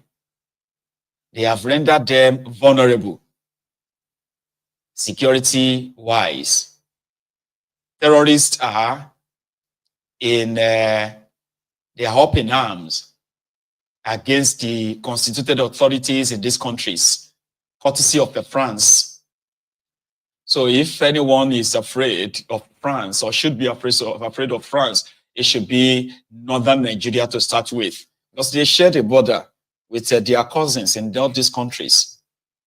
And they have stories about the French colonialism in these areas, where these countries are still being forced to pay what they call the colonial tax or colonial taxes. So what the heck is it that thiefnubu signed? And that has prompted them to be explaining every now and then. Even the COAS at the course, the one they just appointed in place of Lagbaja, that one said with confidence that there is no foreign country that will come and establish base in Nigeria. I was like, are you sure?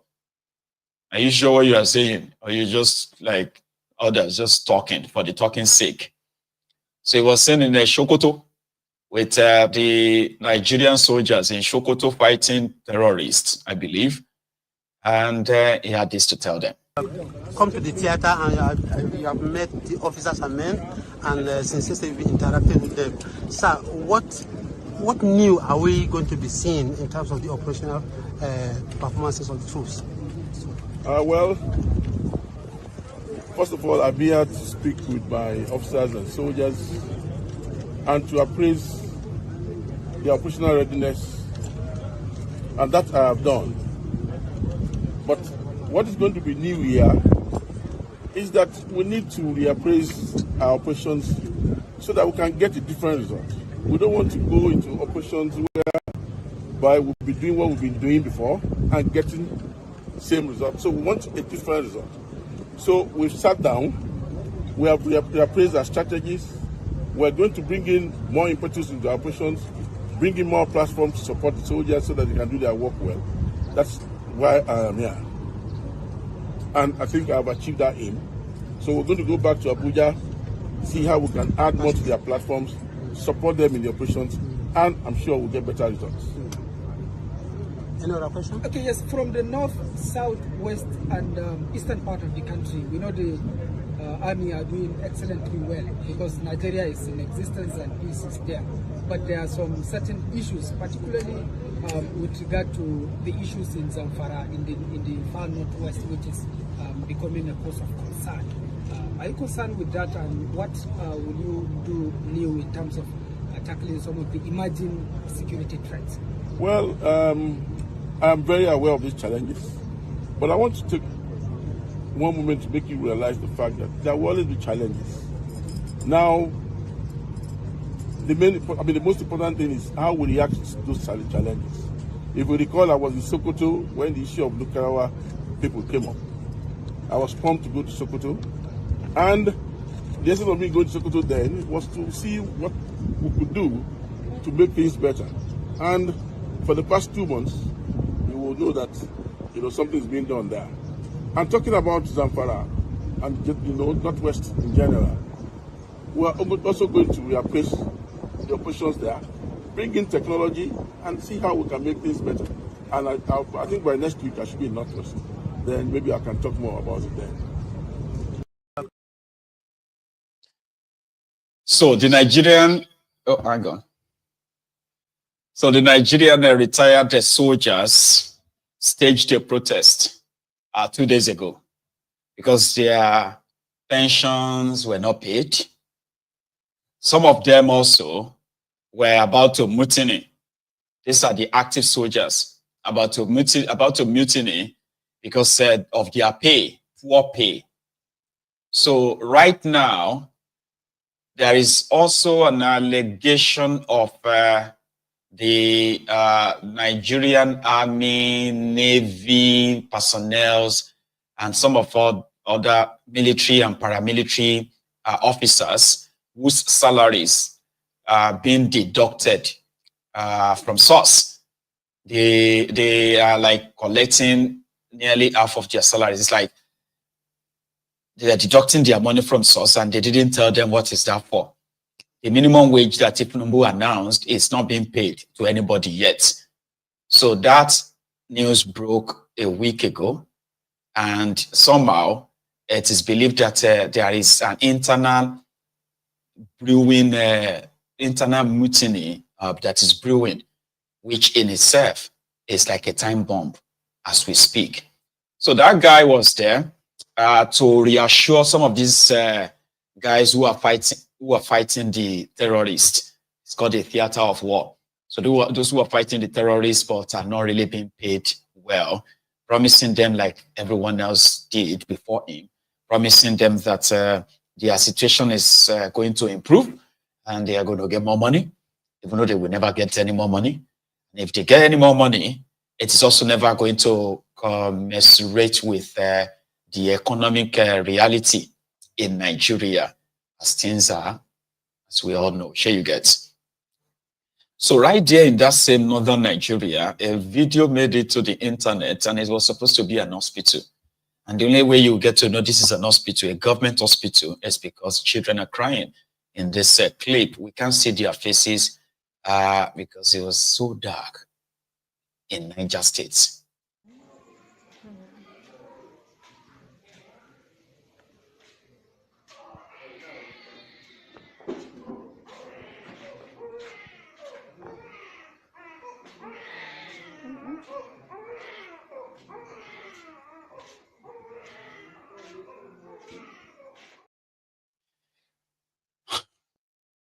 When you are born in Nigeria, right, the rest of the world is already leading you by about 5-0. But there is a chance that if you are born into the families of this, there's some certain families that if you are born into the families of the elites, the rich nobles, right, you probably will have about maybe equalized right from birth. You equalize by 3, can be 5-3. Then they send you to school, and then you have this maybe inheritance and all that. And by that, you probably will match you match life by 5-5, and then maybe just surpass it as well based on all those advantages. Or if you are born to the majority population, which is the majority, 80% of the population living in abject poverty, the rest of life is already leading you by 5-0. If your parent try to get you this adulterated education, you are able to make something out of that for yourself, you will likely going to get to maybe you can score 1 back or 2, but life will still be leading you. And that is why you will be an hustler, struggling, hustling, and all that. And it is recorded that for your lifetime, it is likely, it is just about 1 out of 1,000 that will eventually equalize with life, right? And they will be like, finally, I've gotten to a stage whereby these are stuff that, where you'd say all the things I couldn't, all the things I didn't get, all the privileges I didn't have when I was a child or a little boy or girl, you will provide them for your own children. You will give them better education. You will ensure they have access to a balanced diet.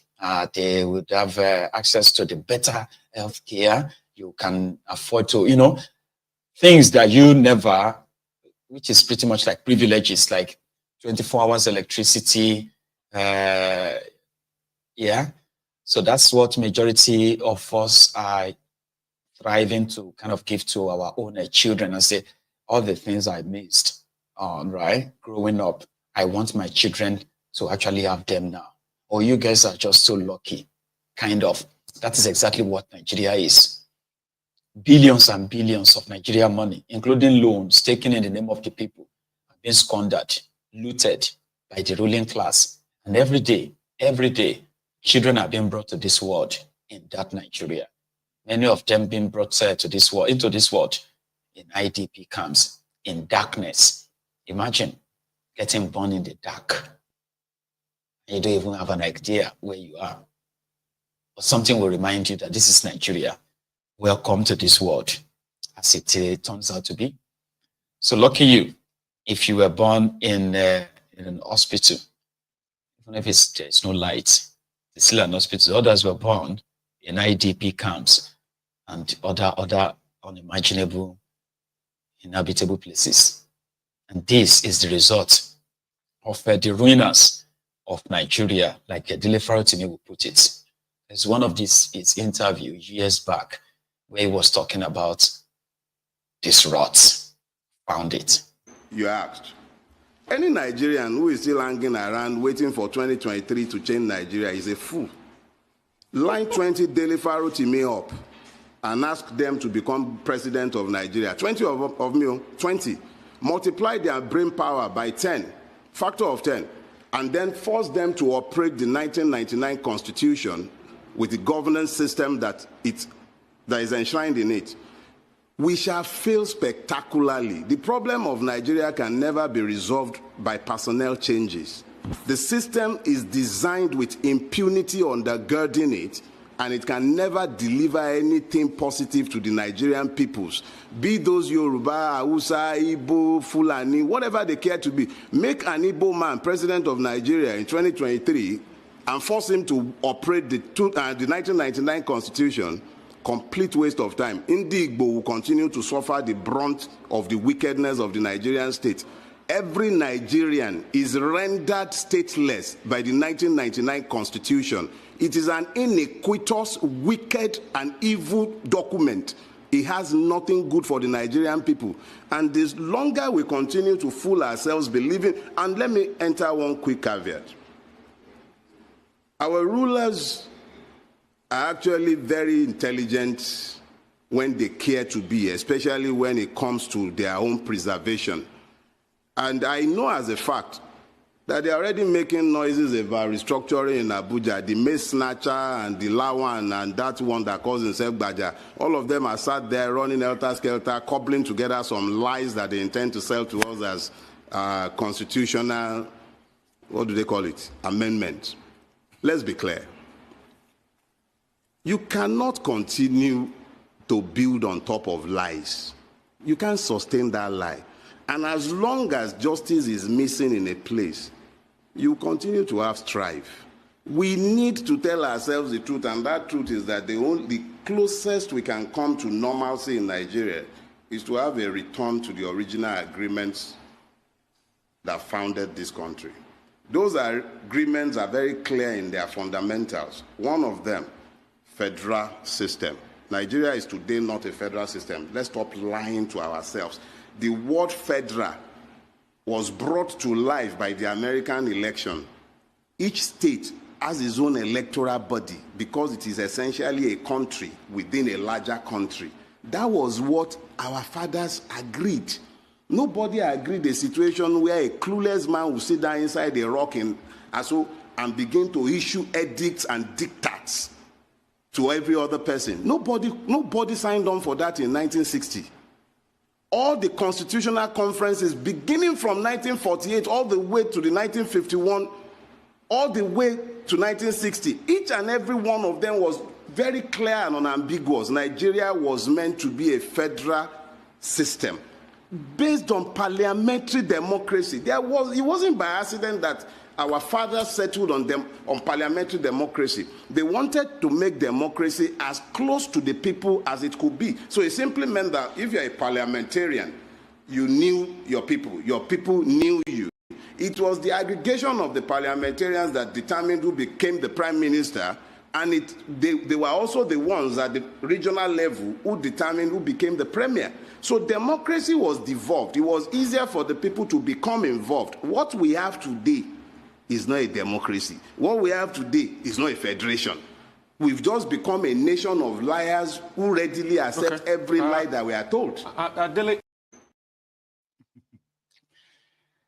You know, when he left, that is that long, because he was sending a message.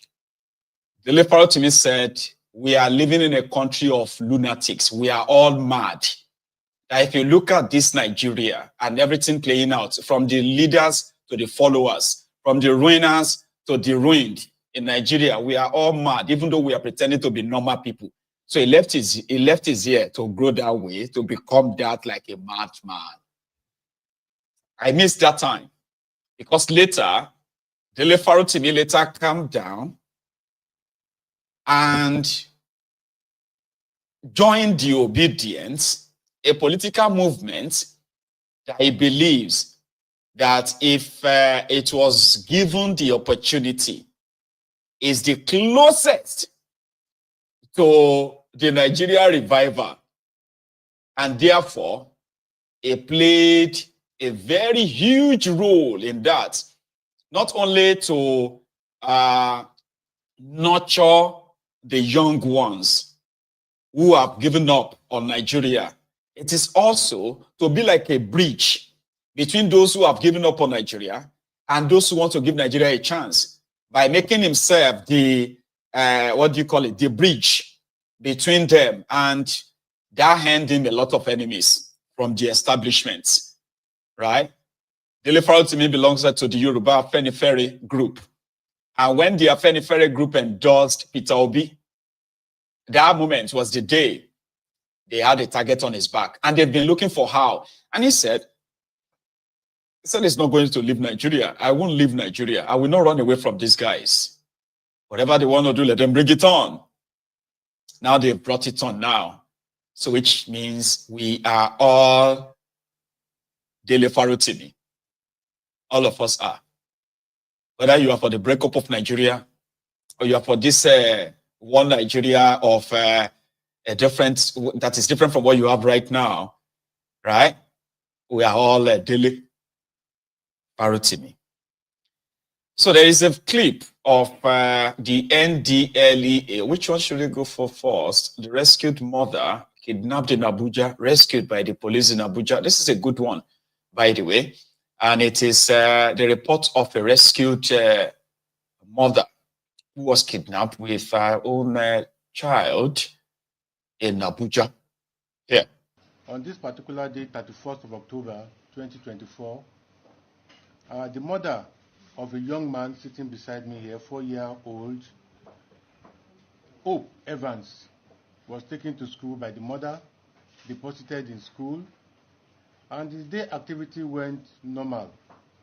But at the end of the day, a particular woman named Blessing Okoye, who had a child in the school, came and lured the 4-year-old young boy out of the school. She went to their house in Port Harcourt and quickly packed out and escaped to Abuja. Later in the day, the parents came to take Hope Evans home and they found him missing in school. So the policemen in Port Harcourt started frantic work on it before finally suspecting that the suspect may have escaped to Abuja. The police and the younger sister of the mother of the child contacted us and we started work on it. It took us 2 weeks of serious work, serious search, for us to finally locate where Blessing Okoye was hiding with the young man. On arresting him, we discovered another man, another young boy with him, whom she claimed was her child and that the father was dead. The interesting thing is that he has already changed the name of Hope Evans to David Evans. And at the same time, she contacted her former lover, whom she has told impregnated her some years back, that was the result of that pregnancy. And that one was working frantically to unravel it if it was true that he was the owner of this young man. So we have in our hands cases of 2 young men found with this suspect. I want to use this opportunity to talk to owners of schools and parents to take the safety of children kept in their care very seriously, because we are moving towards the new year. People who never work from the beginning will want to make money, and child thieves are out like other criminals. Take good care of children kept in charge of you, and parents should take their time to educate their children, no matter how young they are, never ever to collect food or to follow strangers. Thank you. Amen. So a child was kidnapped from Rivers State and then moved to Abuja, rescued by the police. But here is another one. Drug smugglers using water hydrants. What is this? Is that water pump or something?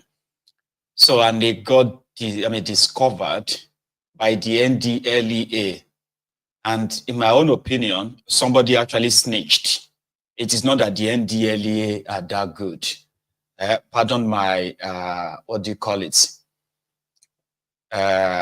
skepticism. Okay. because I don't see them this good. Somebody actually snitched. Take a look at this.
Yeah, where did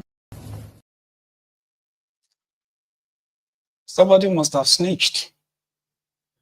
Abi, how can you go and park a boat inside the water hydrant? Abi, what is they call that thing? Is that not called water hydrant? Eh? I mean, I don't understand. But yeah, the NDLEA posted a video to show working, that they are working on. I think 2 days ago, a member of this platform called in when she returned back from Nigeria, and she was talking about the drug epidemic in Nigeria, the drug pandemic, that it is so rampant now that they are no longer hiding it. Not like back in the days where you just have to really belong to some group of, some group of people before you can access some class A drugs, banned substances like that. But that these days, somehow they are like hawking drugs, like they are hawking agbado in traffic. You park your car, some spots, they will come to you and be like, "Here, you want this, you want that, you want," like they want to sell you something in traffic. So I probably never ever in my life believed that they will go and put Igbo. Igbo is the easiest to see now, Abi. Igbo is that hard to see now in that contraption. Igbo was never really that. But they load Igbo for trucks. You see Igbo, they will load it inside a truck, like a whole truck. But for people to hide Igbo inside the water hydrant and then they seal it up, they painted it to look normal. I mean, I don't understand though. And you can't say you want to export Igbo through water hydrants, can you? Water pumps, okay, is that water pump? You can't say you want to hide Igbo inside water pump now and send it abroad. Who won't buy water pump for abroad? They packaged it, they did everything to make it look like, you just bought it. Somebody snitched. That is my own conclusion. It is not that these guys are that good. No, somebody snitched. However, in Ondo States, Araromi, somewhere in Ondo, the residents have raised alarm because they drilled their own borehole to draw water, okay, where you have to provide your own water. In Nigeria, mostly you have to. But these ones are not lucky, as the nearby filling station that has their own reservoir, right? Somehow, probably underwater, the water there got contaminated. But this is not just a contamination, it's like a direct link. Their water turned to PMS from a nearby filling station, so they screamed out. Rather than draw water, they were drawing petrol in Ondo. Omi wa lele báyìí láti pass July báyìí láti romi kan la gbogbo ẹ̀. Kọ̀ǹga wa ti bàjẹ́ o, nọ́mbà 47 Àárọ̀mí street. Kọ̀ǹga yẹn kìkì petrol ní báyìí o. Petrol gbogbo ẹ̀ lẹ́wọ̀. Ẹ̀pọ́n jáde kẹ́kẹ́ káyé rẹ̀, ẹ̀pọ́n jáde kẹ́kẹ́ káyé rẹ̀. Nọ́mbà 47 Sherry báyìí l'Àárọ̀mí street Sherry odidi kọ̀ǹga tó fi ń dáná tó fi ń jẹun òun lẹ́ ń wò yẹ o. Petrol ló bàjẹ́ o, ṣẹ́ ti rí báyìí ṣẹ́ ti rí o. Petrol ló bàjẹ́ o, nọ́mbà 47 ṣé mo lè ṣe ń dáná ṣó ṣe ń jẹun ṣẹ́ ti rí báyìí ṣẹ́ ti rí o. Ẹ̀jẹ̀ ẹ̀pù ààrẹ fi jẹun ààrẹ fi fábà ààrẹ fi fáṣọ ṣẹ́ ti rí o ṣẹ́ ti rí o.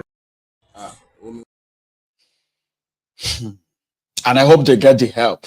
Because the first thing first is to quickly seal off the area. Because any spark, it is going to be a serious inferno. Forget about the fact that the petrol has mixed with water. Forget it. Or if any spark, fire like that, that can cause the loss of lives and properties. And that is why I am joining others. Number 47, Araromi Street in Ondo. I'm joining them to help them amplify this awaiting disaster. And I hope they get the help as soon as possible. And hopefully they can still get clean water. Because if the underwater bed is contaminated, they would probably have to resort to buying water for their domestic use, which is the situation in so many places where you have oil producing communities. But this particular one is not crude oil. It is a leakage from a nearby filling station. So maybe filling stations shouldn't be allowed to be located in residential areas, or better still, health and safety should always check the quality of the reservoir. Yeah, the reservoir of all these filling stations. But there should be some standard, should there not? There should be standard of the type of, the kind of materials you have to use in building your PMS, your product reservoir, where you are keeping all this stuff underground. Here you get, so if it's leaking this much to go and contaminate water, the borehole or so, or the well of some other residential areas like that, that is a health hazard. It is hazardous. And I hope that they will see this video and possibly react to save this community.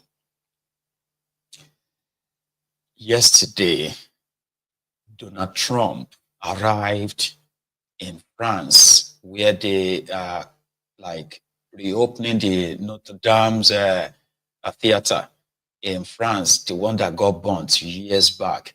It's been renovated. We were talking about France earlier, aren't we? And somehow it's been renovated, and they called so many world leaders to come around and open it up. And Donald Trump was there, being his first international appearance and engagement in 4 years since the last time he was, booted out of power, the White House. And we had Kolu in France 2 weeks ago or so. And then somebody said it on this platform that, yes, France is facing serious economic issue financially. And this is due to their loss of their cash cows from Africa. And then I kind of said it myself, I said, America is offering them a leverage that if Russia, right, which has turned off the gas supply and all that, which prompted them to face Africa, where they can get the replacement for all these resources, all these supplies. Then America is offering them a bit of succor by saying, we can supply all the gas you need. We can supply all the, the gas you need. However, Trump, Zelensky, is that his name? That's a Ukrainian guy. And then Macron, they all met in France. I think it was 2 days ago, then yesterday.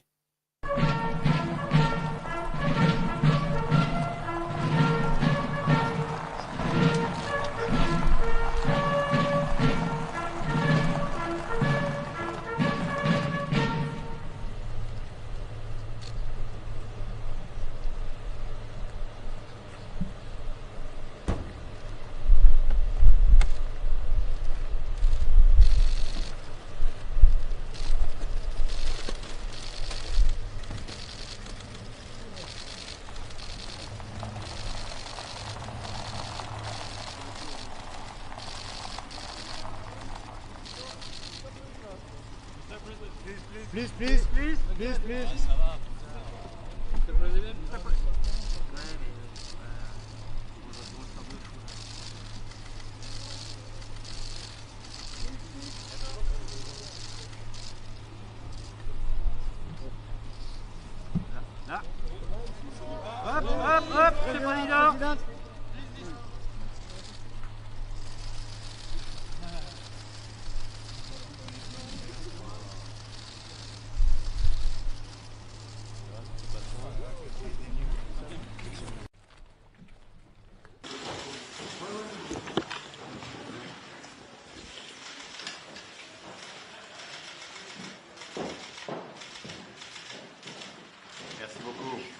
Thank you. Thank you. Thank you. Thank you.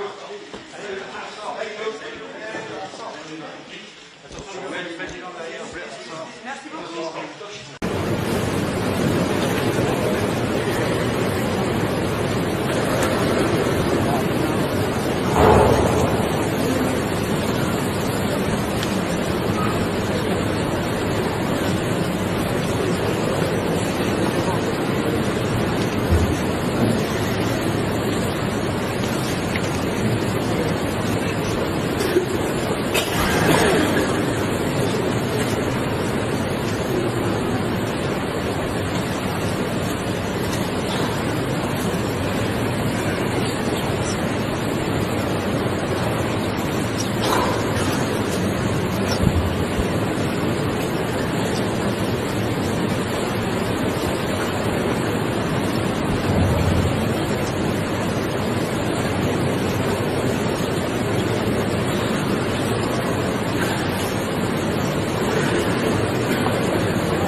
already said that we are going to pay. All of us in Europe will pay for the protection of Europe. Okay? That America has been acting as the big brother or big daddy for Europe for too long. And we are not paying our own fair share, you know. So now we will have to pay. We will have to pay America for the protection of Europe, even though some are like, no, America is supposed to be the big brother protecting us and all that. So today, the government or the regime of Bashir al-Assad collapsed officially. Was it today or yesterday? Collapsed. And it was announced by the same Trump while he's in France, allowing the supposed co-founder of ISIS, a man America once declared terrorist wanted. America put $10 million on his head, right? As a terrorist who founded ISIS. Today he is the leader of Syria as Bashir al-Assad left Syria and fled to Moscow, where Putin has granted him and his family political asylum, where he is likely going to live the rest of his life. Bashir al-Assad succeeded his father. You know, I think they've been in charge of Syria for more than 40 years or so, right? And then the rebel who have been fighting the civil war with Bashir al-Assad for over 12 years or so now, finally regained the country. They promised fair treatment of everyone, including the Christians and others, okay? Anyway, that is on the international stage. So finally, the IPOB in the UK, they met yesterday, where they had a gathering of prayers and then a fundraiser for the men and women who put their lives on the line in defending the fragment of the Igbo nation, the Biafra land. So the special guest of honor, can I actually call her special guest of honor, or just representing her husband, the leader of the IPOB, Mazi Nnamdi Kanu. So that is Nchechi. Is that her name? Is that how to pronounce that? Nchechi Kanu. Mazi Nnamdi Kanu's wife was in attendance. And indeed, her message is what I would love to share with us this evening. A virtuous woman. We need to protect our people. We need to fight for our people. And now the strongest army in the world are those that are not paid, they are not being paid. They volunteer themselves. They give their lives. They forsake their children. And they live in the bushes. Why? How often do we see these Fulani headsmen's attacks since ESN had begun their job? Thank you. And as Marty pointed out as well, last Christmas, so many people went home. And every population's more, this nonsense of kidnapping and the rest of it. It's not like there is no kidnapping in Lagos. They kidnap people, but not as much as people can really empty. You can easily grab somebody. What ESN stands for, if the enemies are shivering, they shiver. Once Oyendu was the rendition, the first line of the first tensile strength point in went for. ESN, IPOB leadership, Nnamdi Kanu is a triangular format. These are the tensile strengths of our people. And you have all fought to keep this structure. That is a great work. And Unutamba now, yes, I'm so you remain the pillar.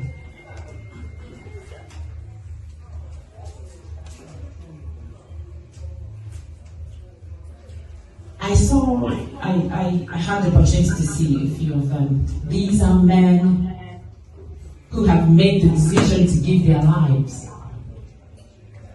So if they get, I'll reiterate it here, if they get the training that other paramilitary, whatever it is, gets, ESN will be the best in the world, one of the best in the world. Israel will be if we get trained. I keep saying this, I want our board job, but we are special. We are a specifically peculiar people. We are peculiar. Spiritually, if only we can open our eyes and understand who we are, nobody can mess with us. But because we have allowed, I don't know what it is, this tiny chunk of show is show off. That is the only gap that we have. If we understand who we are, this game will change. Like that. It's a promise. Because we are strong, we are intelligent, we are special, we are spiritually molded. We need to stop playing. That time has come for us all to dust our boots and put on our dancing shoes. And you see the enemies, they will leave the dance floor. So on behalf of myself and Chairman, I will donate £300. So I'm glad to be here. I'm happy to be here. I feel honored. And I thank you all. And I pray that God in heaven, who created heaven and earth, will open doors for you all, so that you, in His mercy, will continue. People outstanding, everybody, applause. To carry out His work. Because when the Zionist movement started to campaign for the state of Israel, this is all how it began. People gathering in small places and make pledges. And decisions were made. And today, Israel is one of the most powerful countries in the world. So it's time for us to wake up. God bless you all. All hail Biafra! IPOB! One family! IPOB! One family! IPOB! One family! One indivisible, indomitable, indestructible. Nnamdi Kanu, Chineke nyere obodo ya maka olozo obodo anyị. Amụna ga-emerebe. Nnamdi Kanu, Chineke nyere obodo ya maka olozo obodo anyị. Amụna ga-emerebe. Ụgbọnụ ya, Samsam, iji ụkwụ ya, Samsam, omume ya, Samsam, burelu ya, kọmputa, ụgbọnụ ya, Samsam, iji ụkwụ ya, Samsam, omume ya, Samsam, burelu ya, kọmputa. We ya webe, ya soba, ya fụba.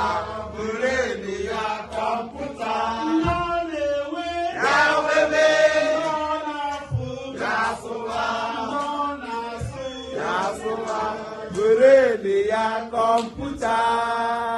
God bless you so much, Lolo. We love you. Thank you very much, everyone. And we've had an interesting Sunday evening, so I am just going to let us go early so that we can all go get ready for the week. So, and also, I will be back here tomorrow when we will be reading from Dele Farotimi's book, Nigeria and its Criminal Justice System, the book that triggered the establishment in Nigeria to begin to act lawless as always. And I hope you who have actually bought yours will be reading with us tomorrow. What triggered them? What got them mad to start breaking their own law? Exposing themselves to this international ridicule. Tomorrow, we shall start. So, and it's going to be in the afternoon, because yeah, afternoon is good for reading. And then afterward, we will have a catch-up later in the evening. Tuesday is when people are going to assemble in front of the King's College in London. I would need to probably fly down. I haven't been able to see a well-timed flight to take me to London. Here you get. So that is what is going to make it a little bit doubtful if I am going to be there physically. All right. But I encourage those of you who live in London or live close to London, if you can make yourselves available, that would be great. But you know, for me, I live in Scotland, which means I have to be able to get a flight. I can't drive. Driving down from Scotland to England or to London is about 10 hours for me. And I can't do that this time. So I've been checking for for flights. Fortunately, the ones I have been seeing are not really workable for me to be in London and come back the same day. But never say never. Okay. So to those of you who live in London, if you can make yourselves available, that would be so wonderful, right? Well, I'm going to see you tomorrow. Enjoy the rest of your evening or your night, and good night from here.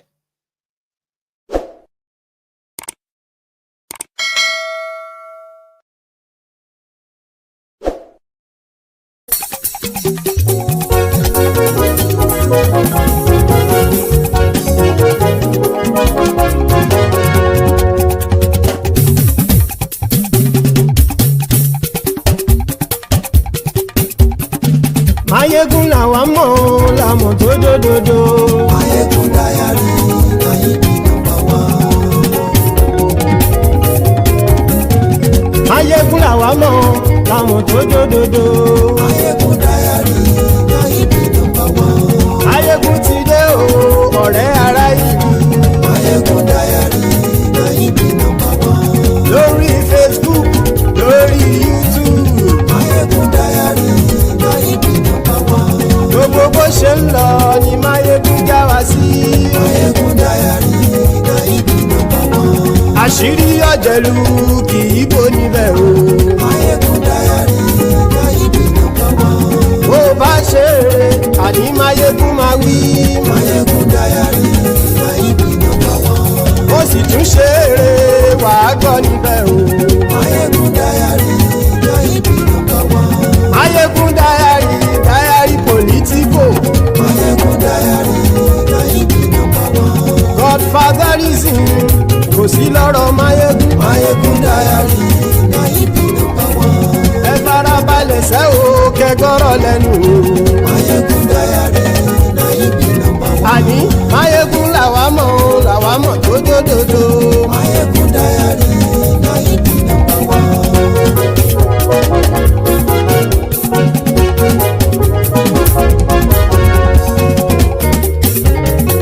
Àní ẹ̀sùn ràkì. Mayegun ti dé. Mayegun ti dé. Ọ̀jẹ̀lú ẹ̀sùn ràkì. Mayegun ti dé. Àní ẹ̀sùn ràkì. Mayegun ti dé. Lórí Facebook. Mayegun ti dé.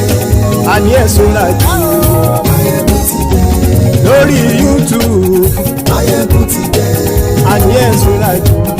Mayegun ti dé. Bọ́ bàbá gbé wúrẹ́. Mayegun máa wí. Àní ẹ̀sùn ràkì. Mayegun ti dé. Ijó ìgbádìyẹ. Mayegun máa wí. Àní ẹ̀sùn ràkì. Mayegun ti dé. Bí pẹ̀sìdó bá rúfin o. Mayegun máa wí. Àní ẹ̀sùn ràkì. Mayegun ti dé. Bí gómìnà kówó jẹ. Mayegun máa wí. Àní ẹ̀sùn ràkì. Mayegun ti dé. ọlọ́pàá tí ń darí bá ayé ẹ̀sùn rájò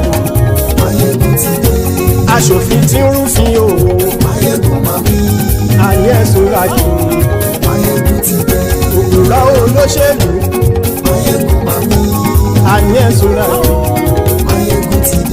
ọ̀jẹ̀lú ẹ̀sùn rájì ayé ẹ̀sùn rájì.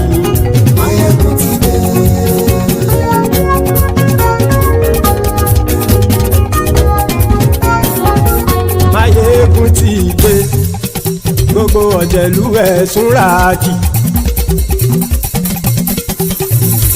Máyégún ti dé gbogbo ọ̀jẹ̀lú ẹ̀sùn rájì. Ṣùgbọ́n ní bá ti ṣe èyí tó yẹ kí wọ́n ṣe ọmọ bá dèrò ní fi wọ́n níran o. Máyégún ti dé gbogbo ọ̀jẹ̀lú ẹ̀sùn rájì. Máyégún ti dé gbogbo ọ̀jẹ̀lú ẹ̀sùn rájì. Ṣùgbọ́n ní bá ti ṣe èyí tó yẹ kí wọ́n ṣe ọmọ bá dèrò ní fi wọ́n níran. Wọ́n fowó bẹ́ẹ̀ o Máyégún ó sọ pé wọ́n ò bẹ́ẹ̀. Wọ́n fowó bẹ́ẹ̀ Máyégún ó sọ pé wọ́n ò bẹ́ẹ̀. Oníkanṣá ti ṣe èyí tó yẹ kí wọ́n ṣe fáwọn ará ìlú tó gbé wọn débẹ̀ o. Máyégún ti dé gbogbo ọ̀jẹ̀lú ẹ̀sùn rájì. Máyégún ti dé gbogbo ọ̀jẹ̀lú ẹ̀sùn rájì. Ṣùgbọ́n ní bá ti ṣe yìí tó yẹ kí wọ́n ṣe ọmọ bá dẹ́rọ̀ ò ní fi wọ́n níran. Kì máa yí ṣe eré ọ̀rọ̀ yìí kì í ṣe ẹ̀fẹ̀. Kì máa yí ṣe eré ọ̀rọ̀ yìí kì í ṣe ẹ̀fẹ̀. Ẹni bá ti lè lẹ́bọ̀ lẹ́rù o ọmọ bá dèrò kàṣàyè tú wọn síta. Máyégún ti dé gbogbo ọ̀jẹ̀lú ẹ̀sùn rájì. Máyégún ti dé gbogbo ọ̀jẹ̀lú ẹ̀sùn rájì. Ṣùgbọ́n ní bá ti ṣe yìí tó yẹ kí wọ́n ṣe ọmọ bá dẹ́rọ̀ ò ní fi wọ́n níran. Tẹnitẹni ọmọ Máyégún ọ̀rẹ́ ara ìlú mọ̀mọ́ ni mo fọlọ́hún ṣọ́ ẹ̀ bá kìlẹ́bù. Lóòótọ́ olódodo ìlú ọ̀tá ìlú mọ̀mọ́ ni ìwọ ṣá máa ń ṣọ́ra kò sì mọ́ bẹ̀rù. Bọ́tà ń lè rí bóníṣègùn lé káwọn mọ̀mọ́ fi ṣera wọn ni ó ti dẹrùn tí wọn ò gbọ́dọ̀ sì mọ́ bẹ̀. Èèpo ọ̀gọ̀ lọmọ bá dérò tàjẹ́ ò gbọ́dọ̀ jẹ́ ó ti jọba lórí àbínú ẹni kò sì mọ́ bùyà. Àìsíwọ́lu ní ẹnìkẹ́ ìgbódì ẹyin lábàrá o ó kó ẹni tó bá dán wò á kàmù. Máyégún ti dé gbogbo ọ̀jẹ̀lú ẹ̀sùn rájì. Máyégún ti dé gbogbo ọ̀jẹ̀lú ẹ̀sùn rájì o. Ẹni bá ti ṣe yìí tó yẹ kí wọ́n ṣe ọmọ bá dèrò òní fi wọ́n níran o. Máyégún ti dé gbogbo ọ̀jẹ̀lú ẹ̀sùn rájì. Máyégún ti dé gbogbo ọ̀jẹ̀lú ẹ̀sùn rájì. Ṣùgbọ́n ní bá ti ṣe yìí tó yẹ kí wọ́n ṣe ọmọ bá dẹ́rọ̀ ò ní fi wọ́n níran.